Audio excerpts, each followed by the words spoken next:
Hello,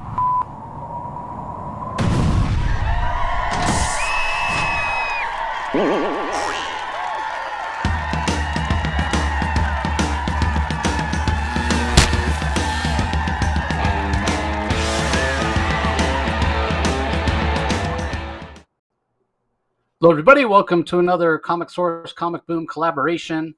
Rocky and I are here to talk about the DC books for the week of September 14th, 2021. Got about 11, 12 books out this week.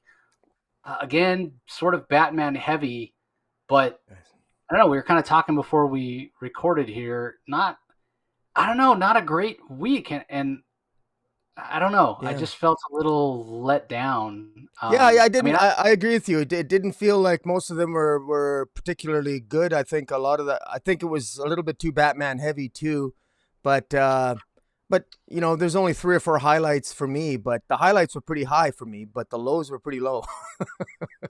Yeah, I sort of feel like the cool things that we've been liking about Batman we didn't really get. Like we didn't get a true Fear State issue this week, and we'll talk about that a little bit when we get there. But yeah, kind of, and even the books that I expected to be good, they were still good, but they weren't great. So I don't know, kind of weird. But anyway, we'll dive right in with Batman 89. This is issue number 2. It's from Sam Hamm, who was one of the screenwriters on the Batman 89 movie.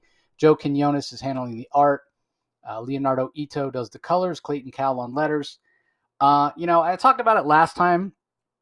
I'm not the biggest fan of Michael Keaton as Batman or the Batman 89 because I'm not a big Tim Burton guy. I don't care for his films. So it's a personal choice. I understand that a lot of people love Michael Keaton in the role. I sort of feel like Michael Keaton as this older Batman that supposedly we're going to get in the Flash movie. I actually like that a lot more than the idea of Michael Keaton in 1989 playing Bruce Wayne. So I don't know. The more I think about it, the more my favorite Bruce Wayne is actually Ben Affleck. He's sort of taking over for Christian Bale, who previously was my favorite. But that's not to say that Michael Keaton didn't do a good job. Certainly better than Val Kilmer or who's the other one, George Clooney, which was pretty terrible. Is also, but it's almost like, why are they even calling this Batman? Because all along this has been Billy D. Williams story, right? It's been first issue and second issue. It's been all about Two-Face, and well, actually, he's not quite Two-Face yet. He's Harvey Dent, but he's about to become Two-Face, as we see on the last page of this one. So it's kind of strange. Tim Drake as Robin, that's kind of weird too, because obviously that doesn't feel authentic for any kind of Batman 89 or Batman 90 movie, because Tim Drake didn't even exist, back then in that iteration of Batman. So you're going to have Tim Drake, and again, this comes after the Burton movie, so technically after Batman Returns with Michelle Pfeiffer and Danny DeVito as Penguin. So before Chris O'Donnell Robin, which wasn't a very good Robin either. But Tim Drake as Robin, I don't know. It just feels weird because you're pulling something from so far in the future. And I get that this is its own thing in its own era, but it just, I don't know. It didn't work for me. Although that being said, this Tim Drake that we're getting here is much more interesting to me than the Tim Drake that we have in the regular DCU continuity. He's got a little more of an edge to him, and I kind of like that. The Barbara Gordon, her dating Harvey Dent, I have mixed feelings about, whatever, but I like her characterization as well. And I still have no idea who this, like we talked in the past when we did the first issue about how Joe Quinones must have an actress in mind that he's, illustrating her as. Maybe he doesn't, but it feels like he does. But I don't have any idea who it is. I don't have any idea who the Tim Drake is either. So all that to say, this was okay. Again, it's just not my favorite Batman sort of world.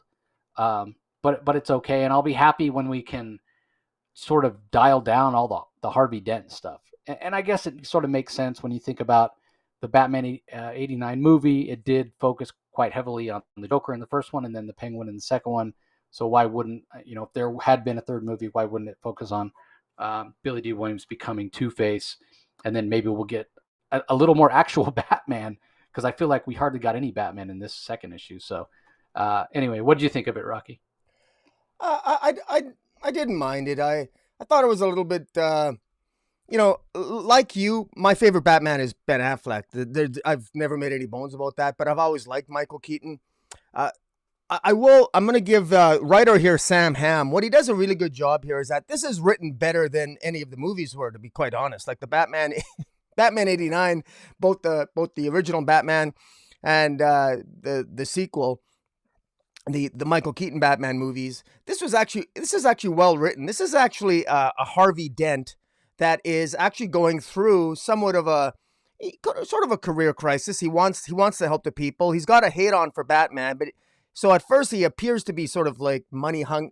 He appears to be very career orientated, but he does actually care for the people, and he even he discovers that the more he puts the people ahead of his own self-interest, he finds that he actually gets farther ahead at the end of here in his career. So he's sort of having an internal struggle here, and at the end of this issue, he does go to rescue Tim Drake in a fire because he thinks Tim Drake is caught in a house fire, only to ultimately be succumb to.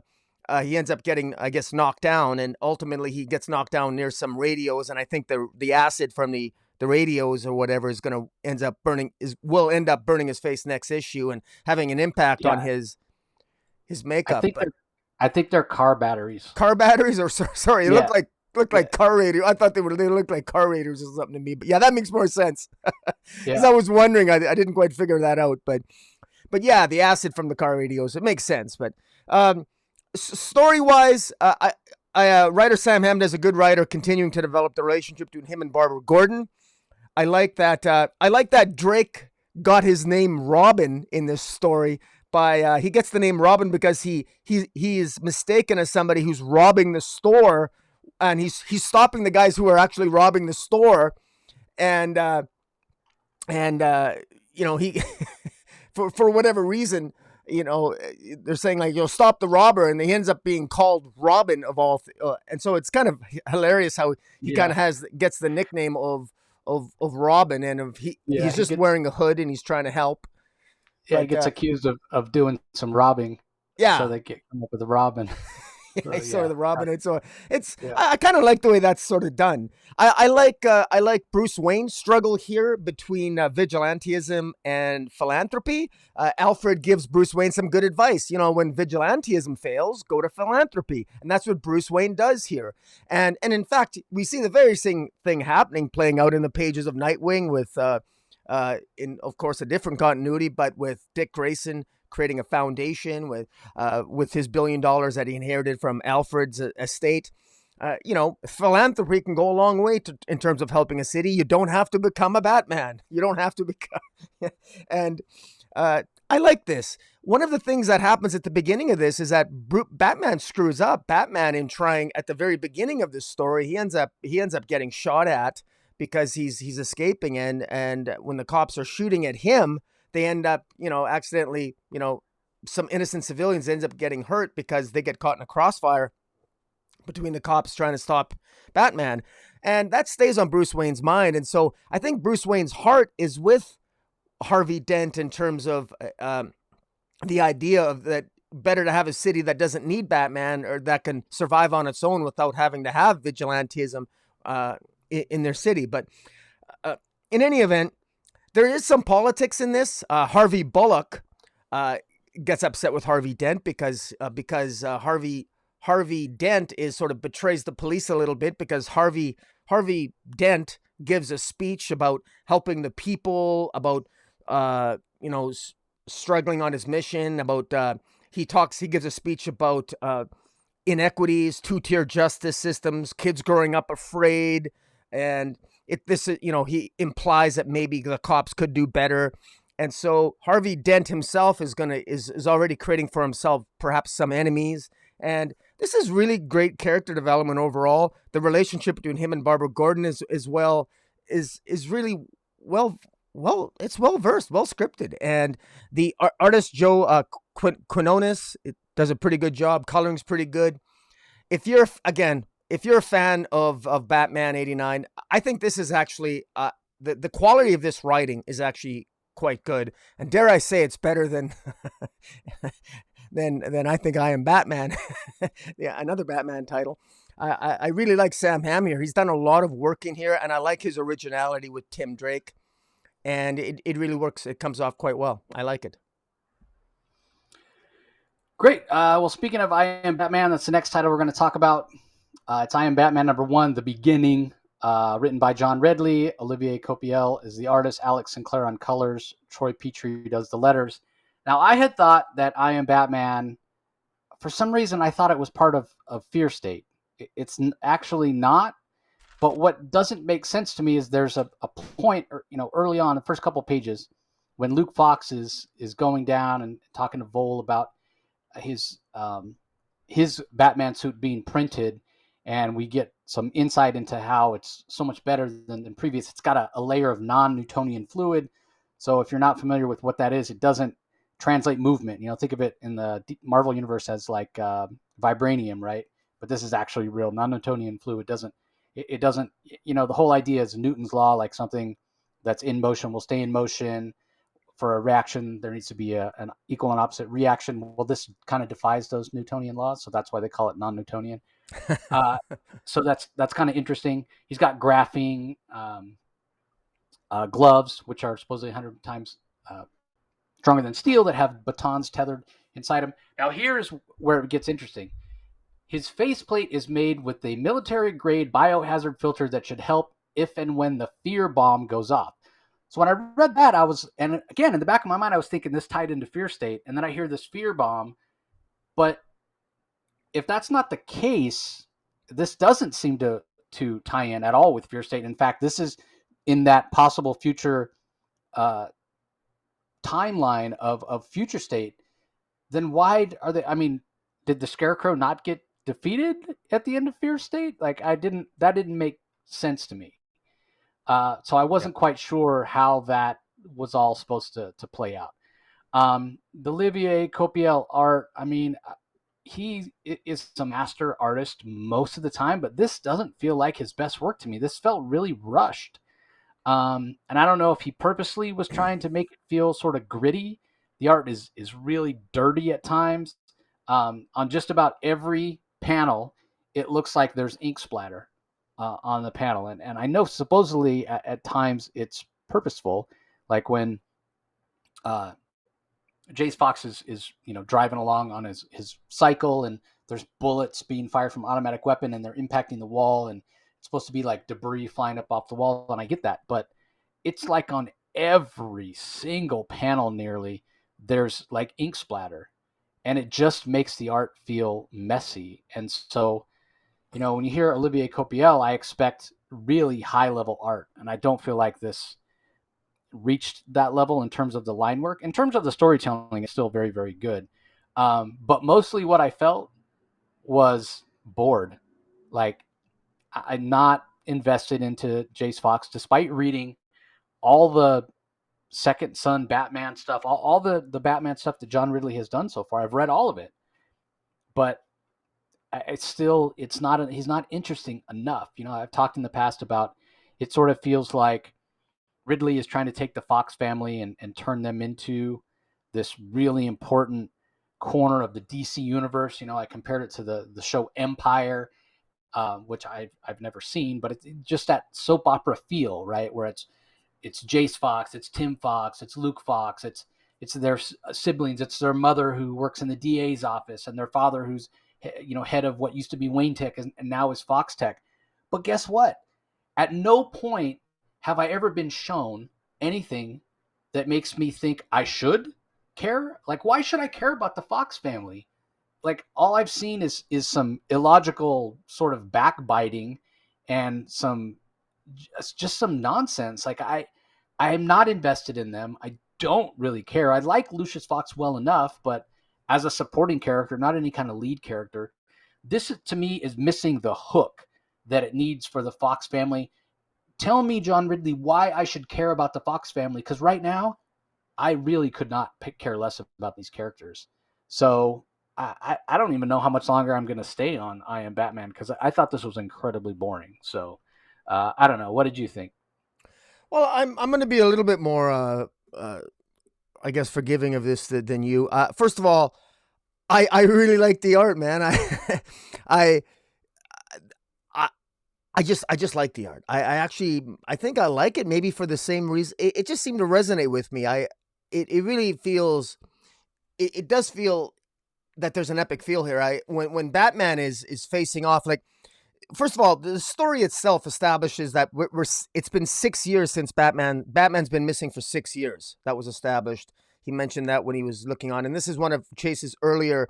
This continues from issue 0, so this is actually 6 years after Batman's final appearance. So, I share your comment that I'm still not really sure how does that really fit in with Future State, and if it's 6 years since Batman's been gone, this must be a different universe, because surely DC's not going to get rid of Bruce Wayne for 6 years. So that just doesn't really seem to mesh well. So, but I don't want to blame writer John Ridley for that. I can imagine that Bruce Wayne is gone for 6 years and Batman's gone for 6 years. Just I want to get into this story, and right off the bat, it's really interesting that because in the early pages of this story, Jace talks about, Jace is his father's son. Jace is in a boardroom. He talks about faking his sincerity to fool his father, Lucius Fox, to make himself look more like a businessman, and to make his dad think that, as close as he thinks they've become, his dad maybe thinks that he's forgiven him for his past actions, but he hasn't, and just and John Ridley is trying to establish Fox Tech as being basically Wayne Tech, that Fox Tech is great even without Wayne. Lucius Fox was great even without Wayne Industries. So I can appreciate what John Ridley's doing. He's trying to establish some agency for the Fox family, that they're not beholden to the Wayne Industries. And in fairness to that idea, frankly, Bruce Wayne was always in many ways better because he had Lucius Fox working for him. Lucius Fox was an integral part of Wayne Enterprises, and so with Lucius Fox finally finding some agency, and now his family getting that, I can kind of see that. I agree with you that I'm not sure, because Jace Fox here talks about sort of utilizing. He's clearly appropriating the tech that his dad used and to prop up Bruce Wayne as Batman, and now he's using it. And he's using it for his own methods. You talked about the different weapons he's using, his high-tech armor. That's a non-Newtonian fluid, which I'm assuming is to help prevent, ricochets of bullets off his chest. And his burner, and he's got his utility belt's not sophisticated. It just contains burner phones because he doesn't want to get caught by the magistrate. And so this is the beginning. The title of this is I Am Batman, The Beginning. And so this is really him when he first gets started. And I don't think that's going to be clear to a lot of readers, because we've gotten digital Jace Fox's Batman. We've gotten I Am Batman already. We've gotten this Batman stories. We've gotten future state Batman, who is Jace Fox. And now we're going back to the beginning, which I kind of, we kind of jumped in the middle of it in future state. This is messy, and it's really unfortunate. I don't want to fault John Ridley for all the messiness, but at the same time, it's the cross that he bears, man. And because he bears it, one of the questions I had is, I couldn't remember who the bad guy Seer was. This Seer guy is spreading conspiracies throughout the city, and I'm thinking, my mind is still caught up in the Scarecrow and the Magistrate. I completely forgot who this Seer guy is spreading conspiracies. And so it's sort of because of the mess the messiness of the Batman continuity right now, I'm not fully able to fully appreciate getting into the world that John Ridley is building here. And I'm not going to fault 100% John Ridley for that, because I think maybe he could have gotten some help from DC editorial. But in any event, he does a good job establishing the Chubb and Whitaker are a couple of cops that are detectives that are they're really good. They talk about everyone hates the government and they're lumping cops in, and there's a little bit of politics here as well that I think actually comes off quite well. And ultimately at the end, Jace ends up investigating, and this is from issue 0, an individual named Vince Farrell, who owns this warehouse where Vince found the bodies in the 0 issue that we reviewed, and he ends up going there, and we'll see that next issue. In any event, seems a little bit. I agree with you that we don't really know what's at stake here. I'm not really sure what the big deal is. How is this guy really a bad like he's just looking for a couple of people that were murdered, and then suddenly these two cops, Chubbs and Whitaker, find a dead body at the end of the issue. They find a dead body wearing an anarchy mask from the character from the villain Anarchy, and I guess somebody's killing masks. And again, it's the same trope that we keep getting over and over with Future State. We know that the magistrate is killing masks. We know that. And it's really getting to be a dead horse. This dead horse keeps getting kicked again and again. And I hate to say it, but this is kind of a storyline and a plot line that we've seen repeatedly. And unfortunately, we're going to be seeing it again in other books we're going to be reviewing, including Gotham State, Future State Gotham. This is a storyline that I just want to end already. This whole Future State. I feel long-winded even talking about it. I'll just end this by saying that I like the art here. I thought it was kinetic, action-packed, but I'm not sure that this is necessarily going to pull a bunch of people in, but maybe I'm wrong. Yeah, as far as the seer goes, have we seen the seer before? Has it been mentioned? Honestly, I don't remember, and I never had enough time to go back to issue 0 to see if we did. But I'll as a reader, I always take some blame if I can't remember something, right? Maybe it is there, and I just have a poor memory. But it also tells me that if I don't remember the so-called villain in a piece, I kind of think, well, maybe it wasn't much to remember. That's my own bias, but. Yeah, I I don't think know. this might be the first time we're hearing about it, but yeah, I could be wrong. And I did do a search, and there is no DC Comics character called the Seer, at least not enough of something about a DC Comics character called Seer for it to show up on DC's database or anything. So Yeah. anyway, on to the next Batman book, because it's just Batman's universe and we're all just living in it. It's Future State Gotham #5, which you mentioned, Hunt the Batman Part 5, Warmonger Games, written by Joshua Williamson and Dennis Culver, art by Giannis Milogiannis, lettered by Troy Petrie. There are no colors. There is a backup feature.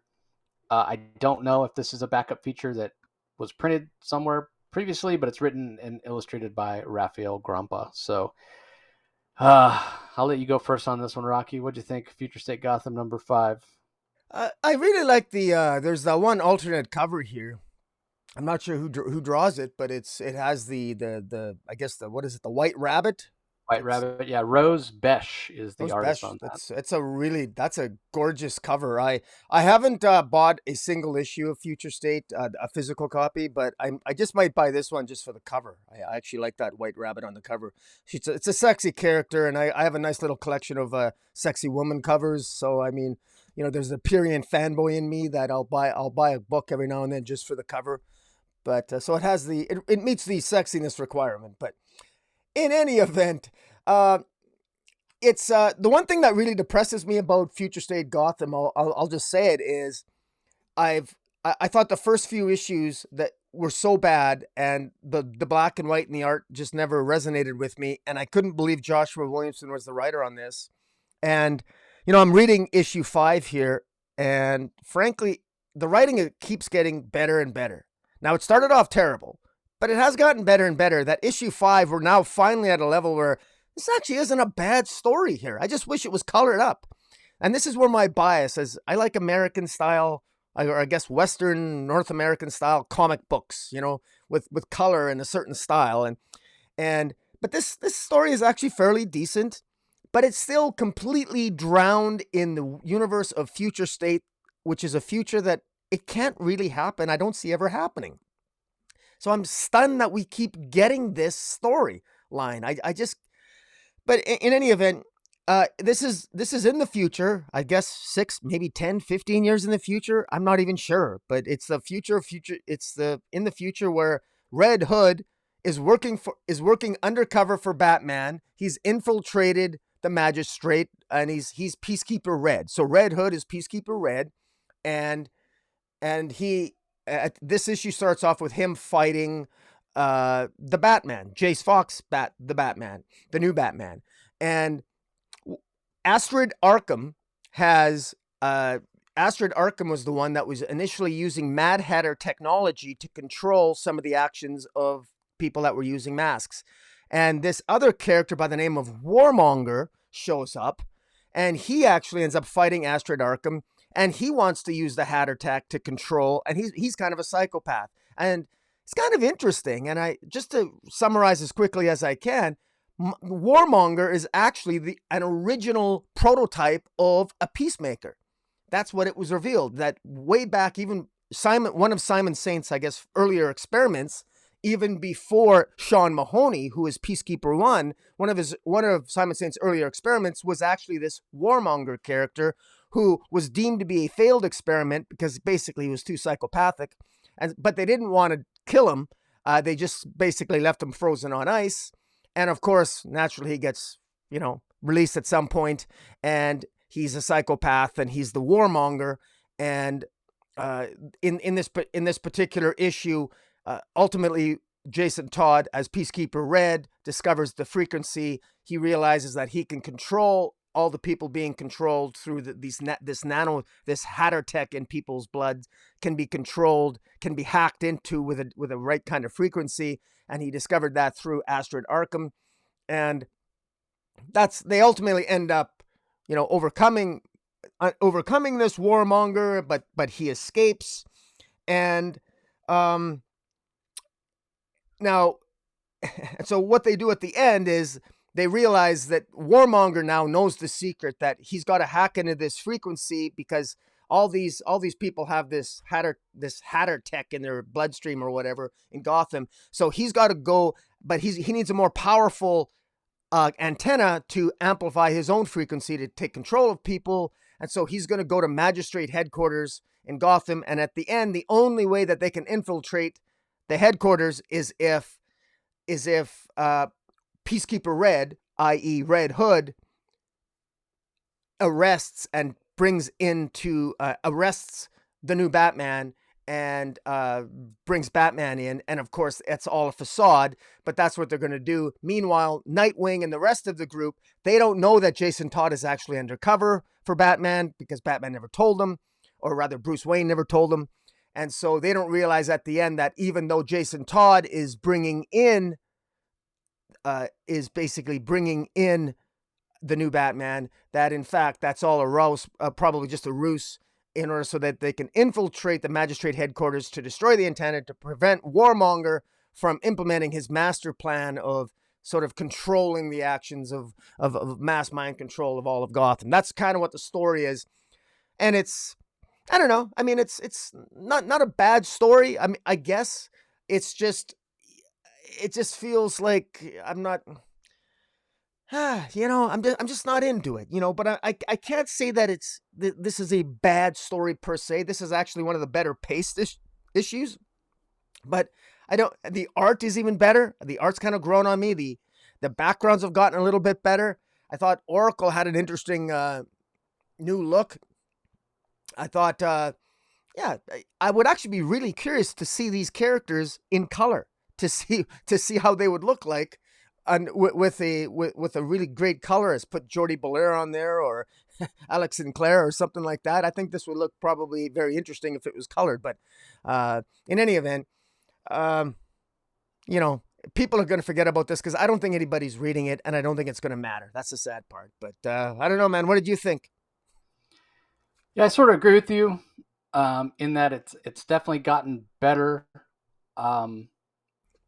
I mean, the problem is it's continuing the future state storyline, right? Which we didn't like and don't care about in the first place.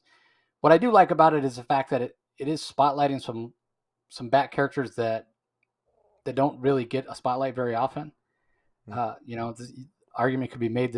You could call this Red Hood in the future or something like that. We're getting Arkham Knight, Astrid Arkham. We're getting lots from her, and that's interesting. I would almost say it's a more interesting Jace Fox here because we're getting to see him interact with known members of the Bat family, so that's interesting as well. And I also will give credit for Culver and Williamson not dragging out the the mystery of who set the bomb off that Jace Fox is getting blamed for. That explosion in the middle of Gotham City. I almost called it Neo Gotham. Yeah. Gotham City that was shaped like a bat. So yeah, it has improved. The problem is, at least for me, it started at such a disadvantage. It was so bad to start. It sort of had nowhere to go but up. I mean, I guess it could have stayed just flat and been terrible. But even though it's improved, it still is barely an average comic, in terms of idea for story. You're right in that the pacing is pretty good. It's probably the high point of the comic. Much like yourself, I prefer my artwork to be colored, at least in superhero comics, or at least in a Batman comic. If it's a comic that was never colored from the beginning, like something like Walking Dead, then yeah, you sort of expect it. But when it's a Batman comic in the DC universe, I sort of expect it to be colored, and it's not, and I don't understand that decision at all. I think that there are probably people that are not picking this up that are traditional DC Comics and Batman comics fans that may not be picking it up purely for that reason, purely because it's not colored. So it's okay. I wouldn't tell anybody that's liking it that you shouldn't like it, or it's definitely improved over time.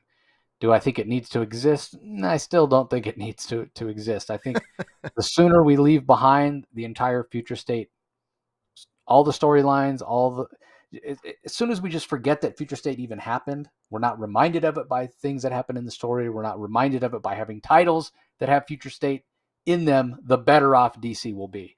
So I still think this needs to go away. Yeah. So I guess we'll see. All right, up next is Justice League Last Ride number But there 5. is we missed Oh one. wait, yeah, I There was forgot a about the backup back. feature Yeah, called I forgot about the backup by Rafael Grampa. Rafael Grampa's art here is as detailed and as crazy aesthetically as it ever is. But as far as the story, apparently it's the Joker sending the same people out on the same mission over and over and over, and he thinks it's funny. I guess with rats and bats and sending these ne'er do wells to attack the mansion of Bruce Wayne. Um, I guess I felt it. The story was just as pointless as what the Joker is trying to do, to send these people out over and over to do the same thing. Well, there is misdirection, and in fairness, the misdirection is that it's not actually the Joker. It's Really? actually it's Alfred dressed up like the Joker, and they're setting a trap to lure the people to deliberately get them to rob Wayne Manor so that Batman can take them out. So it's I not did not actually really the Joker. did not get that it Yeah. was not the Joker. If you well, I'll bring the page up here because at the end, Alfred wipes the makeup off. He says, "Master Bruce, the rats are in the trap." He's on the very last panel. Oh He wipes the yeah, makeup off as the Joker. gotcha. Yeah. So I mean, I thought it was in that regard. I thought it was kind of interesting, and I thought the art was actually this is actually black and white art that it had a particular style to it that I actually kind of enjoyed. I Yeah, actually that's was what far made more me. intrigued with this story than I was the previous one, and I kind of liked the ending. How I thought it was actually kind of a nice little trap set there by Batman. He was getting sick and tired of rather than him trying to think, get them in the act. He figured why not just tempt them by having the Joker do it, and I love the fact that Alfred knows how to act like the Joker so well that he can pull it off. Yeah, and again, I think this is probably a reprint from a Batman black and white. So when you talk about black and white art, this is meant to be black and white. Although the argument could be made that Milo Giannis's art is supposed to be black and white as well. It just doesn't work as well. So I did not catch that at the end with Alfred. Um, I guess I just took that as Alfred being nervous because there were people coming to attack the manor again. Totally my bad. Yeah. Anyway, on to the next book, Justice League Last Ride number 5 from writer Chip Zdarsky. The art is by Miguel Mondoka, colors by Enrica Angiolini, and letters by And World Design. A lot of action in this one, Rocky. What'd you think? Sorry, I'm always got it. I Chips I'm really enjoying this series. I'm really enjoying this series, and this one continues to impress me so much. I thought we finally got some. We got more. We got a lot of substance in this issue. I actually I quite enjoyed it.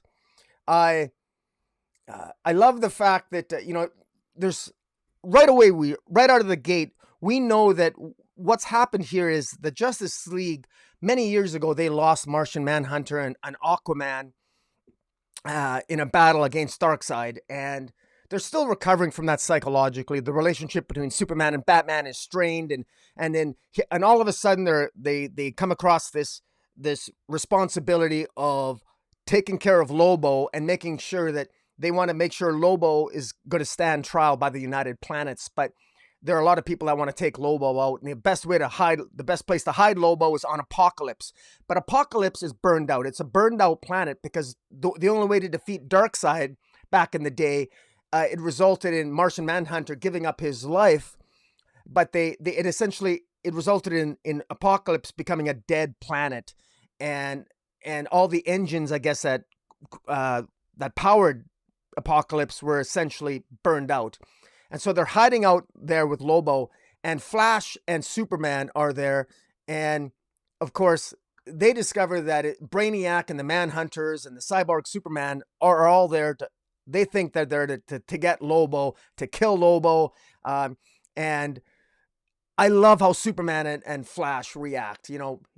It's clear that they've done this before. Superman says, maneuver 39. I'm sure, obviously they have these code numbers and words for actions. And Superman, the art here by Miguel Mendonca is just fantastic. Colors by Enrica Angiolini, fantastic. Superman slams down under the ground. Meanwhile, Flash comes up behind him and creates tornado winds. And that, combined with the impact of that Superman creates with the Creator, just creates a massive attack against Cyborg Superman and the Manhunters.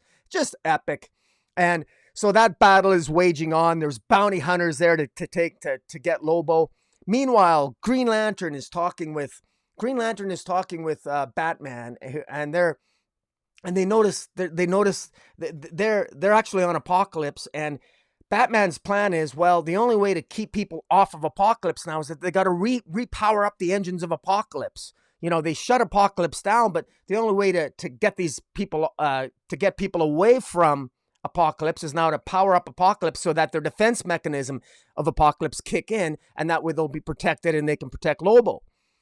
Now, what's interesting on that front is that, and I never noticed it. Well, I noticed it before, but Green Lantern has a different outfit than we're traditionally used to seeing him in, and it shows flashbacks where Green Lantern was battling Darkseid on Oa, where Darkseid was trying to destroy the central power battery, and we see that play out in this issue. So many epic scenes going back and forth. We have Wonder Woman battling Mongol, and I just love this.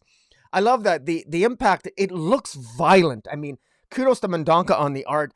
This looks like violence between Wonder Woman and Mongol, and Mongol tells her, like, Mongol isn't even there for Lobo. He's just there because he wants to pick up the scraps of Apokolips. So clearly somebody is just spreading the word. Somebody knows that the Justice League is on Apokolips, and they just want to create chaos. And so some people have an agenda that has nothing to do with Lobo. Some bounty hunters are there for Lobo. This is chaos, and the Justice League has to do with it. And they're separated. We got Green Lantern, John Stewart Green Lantern, and Wonder Woman battling Mongol. We got Flash and Superman battling Cyborg Superman and the Manhunters.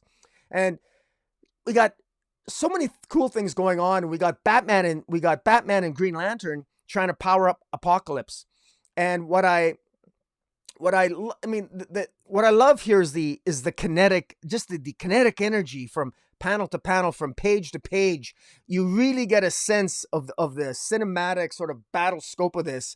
I just love this. I was captivated by this. I particularly was fascinated at the end where, as they're trying to bring Apokolips online, one of the doors in the rooms that they're in, it sort of activates and it opens, and it looks as if there's clones of Darkseid. There's multiple tubes in it, and it looks like Darkseid was trying to clone himself. And what's so cool about that is they got to be careful now, because if they power up Apocalypse to keep the people off, to keep the villains off from coming to get them on Apocalypse, you might accidentally power up the very system that's going to create another clone of Darkseid.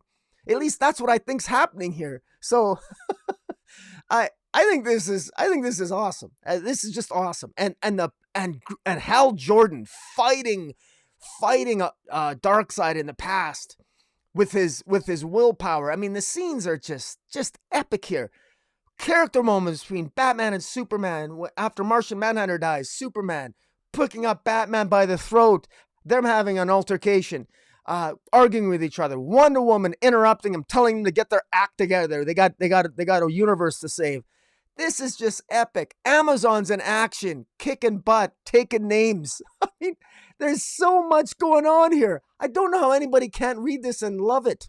And I'm loving this. You know, Wonder Woman screaming to one of Darkseid's to Steppenwolf. You know, Apocalypse is dead, and they're gonna take him out. Meanwhile, Darkseid tries to destroy the central power battery, and ultimately, it's Hal Jordan, who is dressed differently in the past with his traditional suit. He clearly does something with his willpower to either save the central power battery or become it himself, because ultimately it ends with the power battery being destroyed, with Darkseid saying Darkseid is, but I'm not sure what happens. But man, I love this. I love this. This is my comic book of the week. This was my favorite of the week. This was just plain sheer fun. I've just been loving it. You and I have been in pretty much, you know, there's been a couple of hiccups on my end on some of the issues, but for the most part, I've been enjoying this. And man, tell me you enjoyed this as much as I did. Yeah, it was pretty damn good. It's hard to find any fault with this story. It's just so fantastic, and it starts with the art from Miguel. You know, he's been just knocking it out of the park. Every issue, there's some sort of eye candy in here. For me, I loved the mashup of the cyborg Superman Hank Henshaw with Brainiac. You know, put the little Brainiac glowing lights onto Hank Henshaw, plus turn his skin green, and it reminds me a little bit of the old composite Superman, which was a mashup of Superman and Batman that had green skin. It reminded me of that little nostalgia there. I did also notice that Green Lantern, you know, from the start has had this different costume, and it, in a way, it reminds me a little bit of Parallax, how he's sort of armored up. So you wonder how much he was, you know, maybe damaged or injured when the power battery exploded. Which, what a crazy cliffhanger! But what's so interesting about the cliffhanger that Zardasky does? It's a flashback. We've already had this happen, but he leaves us on a cliffhanger from a flashback. I can't. Yeah. I'm sure it's happened before in a comic. I can't recall off the top of my head it happening, but it's pretty cool. When I saw the clone army, that's what I'll call it, of Darkseid, I was pretty interested, because what I'm hoping is that, because I thought the same thing you thought. Well, what? If they power up Apocalypse back up, are these clones going to grow to maturation and be a threat? But then I thought, well, how cool would it be if maybe they're just physical clones and they don't have any sort of Darkseid's in personality or intelligence or consciousness? Could they actually use them as sort of an army, a Darkseid army, to help fight off the army that that the Hank Henshaw / Brainiac hybrid is bringing? The only nitpick, and it's super tiny, it's a super tiny nitpick. This seems like a lot of effort for Lobo. And you know, I've talked before about how I'm not, you know, the biggest Lobo guy or whatever. It's like, really, all this for Lobo is all I can think. It's like, really? So, but yeah, this is a fantastic story, and you know, it's not Black Label necessarily, but it certainly isn't in continuity that we know. It's obviously at some point in the future. Maybe you could think of it as a possible future, much like Future State. If you're going to tell a story that's a possible future, this is the way you do it. Don't have it tied to anything in the past. You know, this is just stands on its own. It's an instant classic. It's fun. It's going to read exceptionally well as a trade, you know, all collected. I don't even know I Yeah. think it's 6 issues, if I remember it correctly. So we only have Yeah. one issue to go, and it's been fantastic. And I give so much of the credit to Miguel Mondoka in terms of making it feel epic in scale. We know Zadarsky's telling a fantastic story here, and he's bringing emotion to it with the losses that the Justice Leaguers have endured in the past, and why they weren't even together as a league to start. So he's bringing that trademark Zadarsky emotion to it. But in terms of the scope and the scale and just the epicness of the story, I'm going to give Miguel like so much credit for it. It's absolutely fantastic. And this is, I mean, the last 2 issues, I didn't think he could necessarily top himself, but like there are so many pages in this story of original art that I would love to own. Like that last page of the story with the central power battery exploding, or the Yeah. page right before where it's starting to crack. I mean, those are just fantastic. Even the page with where we get our first close-up look of the Brainiac Cyborg Superman mashup is fantastic. Yeah, it's hard to find fault anywhere in this art. It's just been great. Yeah. And well, very well paced also from Zadarsky. So give him a lot of credit for that as well. Yeah, No. it's been a Very good. fantastic story. I don't know that I'm going to give it my book of the week because I think there's another one that's also really deserving. So I'll hold that in reserve for now. All right, up next we have Batman Urban Legends #7. Uh, in frustration, I will say that DC Comics did not give us in the preview a credits page, so I can't read off the credits in whole. So we'll just have to cover them as we go through. The first story I felt was the best story of the issue. It's Batman Beyond, called Wake. Jackson Lanzing, Colin Kelly are the writers. Max Dunbar as artist. Sebastian Chang does the colors. Aditya Bidikar on letters. And basically, this is Bruce Wayne dying. And this story is going to lead into a new Batman Beyond title, which I thought was really, really interesting because it's a departure. Because not only does the elder Bruce Wayne, who's been a mentor for Terry McGinnis, pass away, but the entire Batcaven mansion is destroyed. And at the end, we do get the little blurb that says, "To be continued in Batman Beyond Neo Year One, coming in April 2022." So quite a ways away, and I imagine that this is going to be the same creative team that's going to give us this title. And they're probably already working on it. Um, as far as the villain itself, I thought it was kind of tropey and cliche. Basically, what happens is supposedly because of all the systems and technology and what have you that Gotham City itself, that Neo Gotham has in the future, Gotham City itself becomes sentient.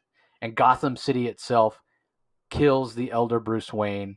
And Terry McGinnis, it is kind of showing us his detective side as he goes out to try to ask questions of people and try to figure out who killed Bruce before it all kind of clicks in place and he figures it out that Gotham City itself has become sentient. And he has a chance to take out this artificial intelligence of Gotham City at the end, and he chooses not to.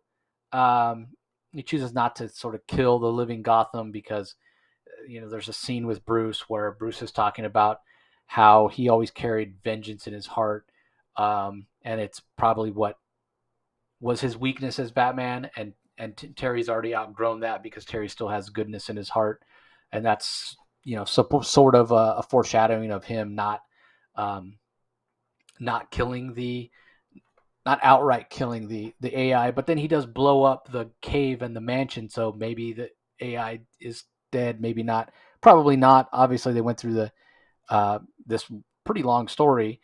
It's a full length story, full length issue of establishing this Gotham as a living thing, as a villain. So it's probably going to be one of the big bads in this Batman Beyond Neo Year One. I just wonder. I'm not the biggest Batman Beyond guy. I like him well enough. Probably the most I've read of him it was in the Future's End weekly series, but I never have read on a regular basis the Batman Beyond series. But I do know that a lot of people loved that it had the older Bruce Wayne in it, especially in the cartoon. So now that the older Bruce Wayne has been taken off the table, he's not there to mentor Terry McGinnis. I wonder how much that's going to bother Batman Beyond fans, and if it will cause any issue in terms of sales. Will fewer people jump on? Um, I mean, I have no idea. The art itself by Max Dunbar, it's a little more stylized than I'm used to seeing his art. But I think it works very, very well. Very primary colors, which sort of suit that sort of cartoon origin that Batman Beyond has, and gives it a classic comic book feel. The only complaint that I have, and it doesn't have anything to do with Max Dunbar's art per se. It's just something I never understood with Batman Beyond. How is it that his mouth shows up? Like, are we to believe that the costume like sticks to his lips, but his teeth? I never Yeah, understood that. Why does I his don't know. mouth show? It makes zero sense to me. Um, so anyway, I thought it was okay. I guess if you're a Batman Beyond fan, you probably really really loved it. I thought it was definitely above average, and I'm not a Batman Beyond fan, so I'll leave it at that. What did you think, Rocky? I admit that I actually I'm gonna just fall on my sword here. I read this twice and I'm still confused. I read this twice and I had to find out from you that a computer had taken over and that a computer had killed Bruce Wayne. I didn't know that. I I think you're right. That makes more sense now. I thought this was for me. I'll fall on my sword, of course. I always will. If more people understand it than me, then obviously that's something I just have to reread it for a third time. But I found this to be a little confusing. I didn't agree. I'm not a fan of Batman Beyond. I read Future's End and it was so terrible that I vowed never to read it again. I never really have. But I've read this. I I don't agree. I don't believe that a future Bruce Wayne saying that the moment he picked up the gun, Batman died when he picked up the gun again. So basically, this is a Bruce Wayne who has failed in his mission, who picked up. This is esoteric, philosophical nonsense in my mind.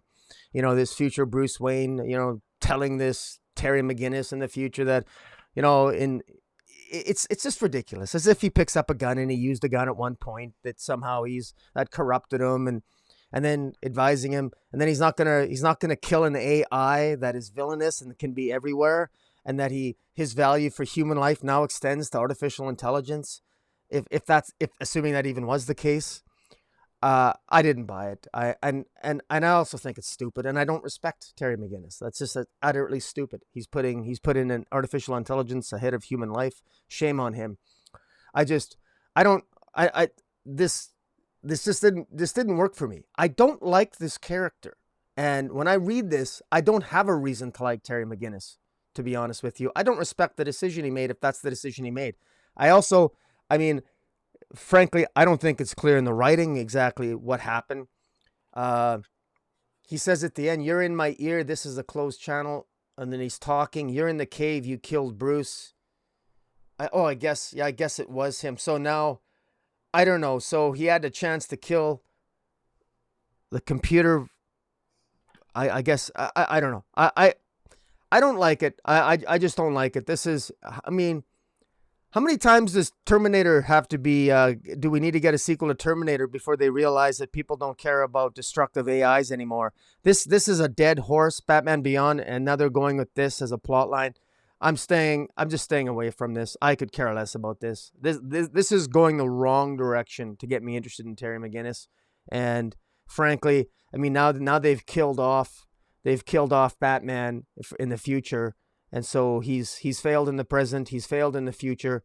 He's going to go missing for 6 years. I don't know. This whole thing just leaves a bad taste in my mouth. I mean, sorry. And then Bruce Wayne saying that my father feared me. Come on. Like, I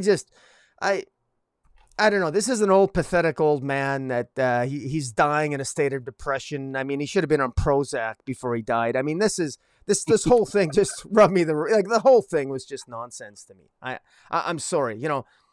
Art was fantastic. Max Dunbar, truly, the art was really, really good. The art kept me engaged, and I even read it twice, and I enjoyed reading it twice because of the art. But I still didn't really get a handle on the story. I don't relate to these characters. I don't understand this Bruce Wayne. I don't relate to this Bruce Wayne.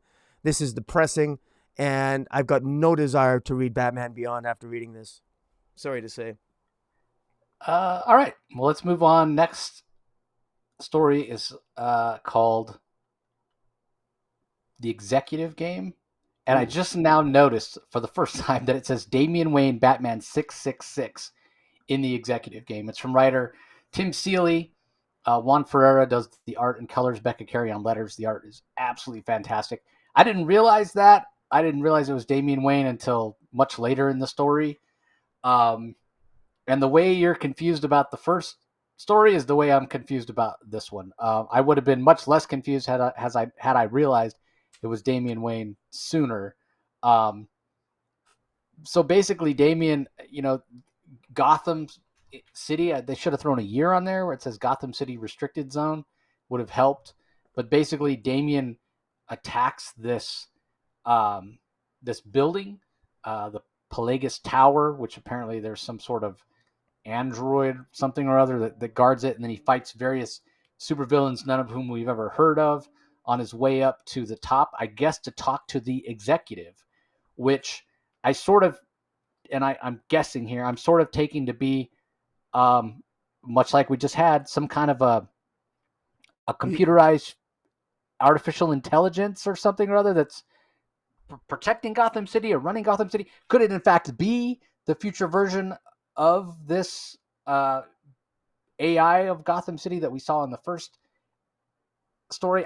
I don't know, but it first appears to Damian as Alfred, and then switches in an instant to Grayson, and then in an instant from there to Bruce Wayne itself, and then Damian complaining that I've been alive. First of all, Damian pulls no punches. He talks about the fact that I always plan on being a different Batman, and he literally kills those supervillains on his way up there, and he's still alive because despite the fact that Gotham has fallen, and despite the fact that enemies have died before him, he's still there, and he'll be alive forever, and blah blah blah. Um, I didn't see the point of this. I didn't understand it. It just showed that Damian's a piece of crap in my mind. I didn't need to see that because I already know Damian's a piece of crap. Um, but just like you, in the first story, I did enjoy this because the art was absolutely fantastic. But Excellent yeah, art. it didn't make much sense to me. And again, I missed that in the title that where it said it was Damian Wayne because I didn't understand why Batman was literally killing all these villains, even to the point of using machine guns on a drone um, to kill these villains. And I did think that there was one villain, Loveless, which I thought had an interesting design because she has like a bleeding heart on her chest that's black instead of red, and it's upside down, and there's like blood dripping off of it. But Damien kills her, completely without mercy, just like he does everybody else. Um, but I don't know. I didn't see the point of this story. All this to go to talk to the executive.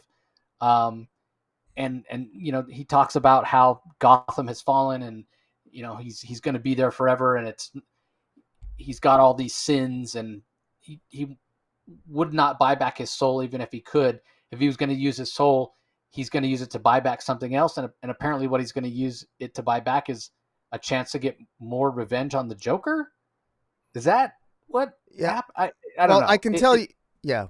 Yeah, didn't My like it.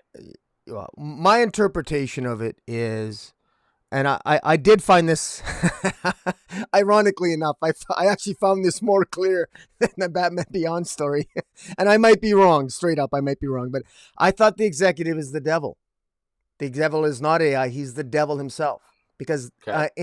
this is the Damian from the 666 storyline, which he sold his soul to the devil in order to make Gotham a safer place. But of course, the irony here is that by selling his soul to the devil, Gotham doesn't become a safer place. It becomes basically a shithole. It becomes a terrible place to be. And but Damian is, and the devil even tells him that. But Damian doesn't care. Damian is so filled with avarice and hatred, and he's embraced the 7 deadly sins. This is Damian at his worst. And at the end, Damian doesn't even want to buy his soul back. He wants to buy the Joker's soul back, and the Joker's soul comes back at the end, and they actually witness it because it looks as if, under a purple blanket, the color of Joker, the Joker returns, and that's exactly what Damian wants. And it's the end of the world again, as the final page says. So this is not getting a second story, I don't think. This is just a Damian. I think this is almost like an alternate story told in the 666 universe of the Damian, where Damian was in that 666 storyline by Grant Morrison. And this is Damian at his worst, where he's fully embraced his darkness, and this was the fate that awaited Gotham. If this is a message of a very dark Damian, one who sells his soul to the executive, to the devil, to save Gotham. But Gotham still falls, and when Gotham falls, so does the last bit of Damian's humanity. And that's exemplified by him actually wanting to bring back the Joker's soul, which, I mean, can you imagine a greater disregard for humanity than bringing back the soul of arguably the most evil one you can imagine? And so this is a really, really dark and depressing tale. In my mind, that's how I read it. Sounds like you're 100% right, and it sounds like it's exactly what I would expect from Damian, because, like I said, he's a piece of shit.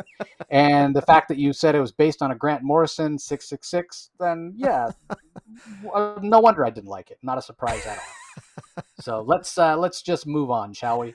Hunter or Hunted is the next story by Guillem Singelin on story and art. Ben Abernathy's the editor, so I guess seeing even does the letters here, which admirable job. I didn't care for the art at all. It's a little too stylized for myself, and I didn't care for the colors either. Very sort of depressing, like brownish and muddy color palette. And it's basically a story of Cassandra Cain, apparently in the future state as well. And she goes and tries to have some street food and gets attacked by the magistrate. And although she's probably capable of fighting her way out, she gets some help from, I guess, Bruce Wayne, which doesn't necessarily make sense because isn't he dead in future state, but he's dressed as Batman. So that was a problem for me. And then the other problem I had is, like, the whole thing about the magistrate is they hate masks, right? Other than the fact that at times in certain panels, it looks like the top half of Cassandra Cain's face is colored in purple, but you could also make the argument that that's just a shadow from her hood or her hair.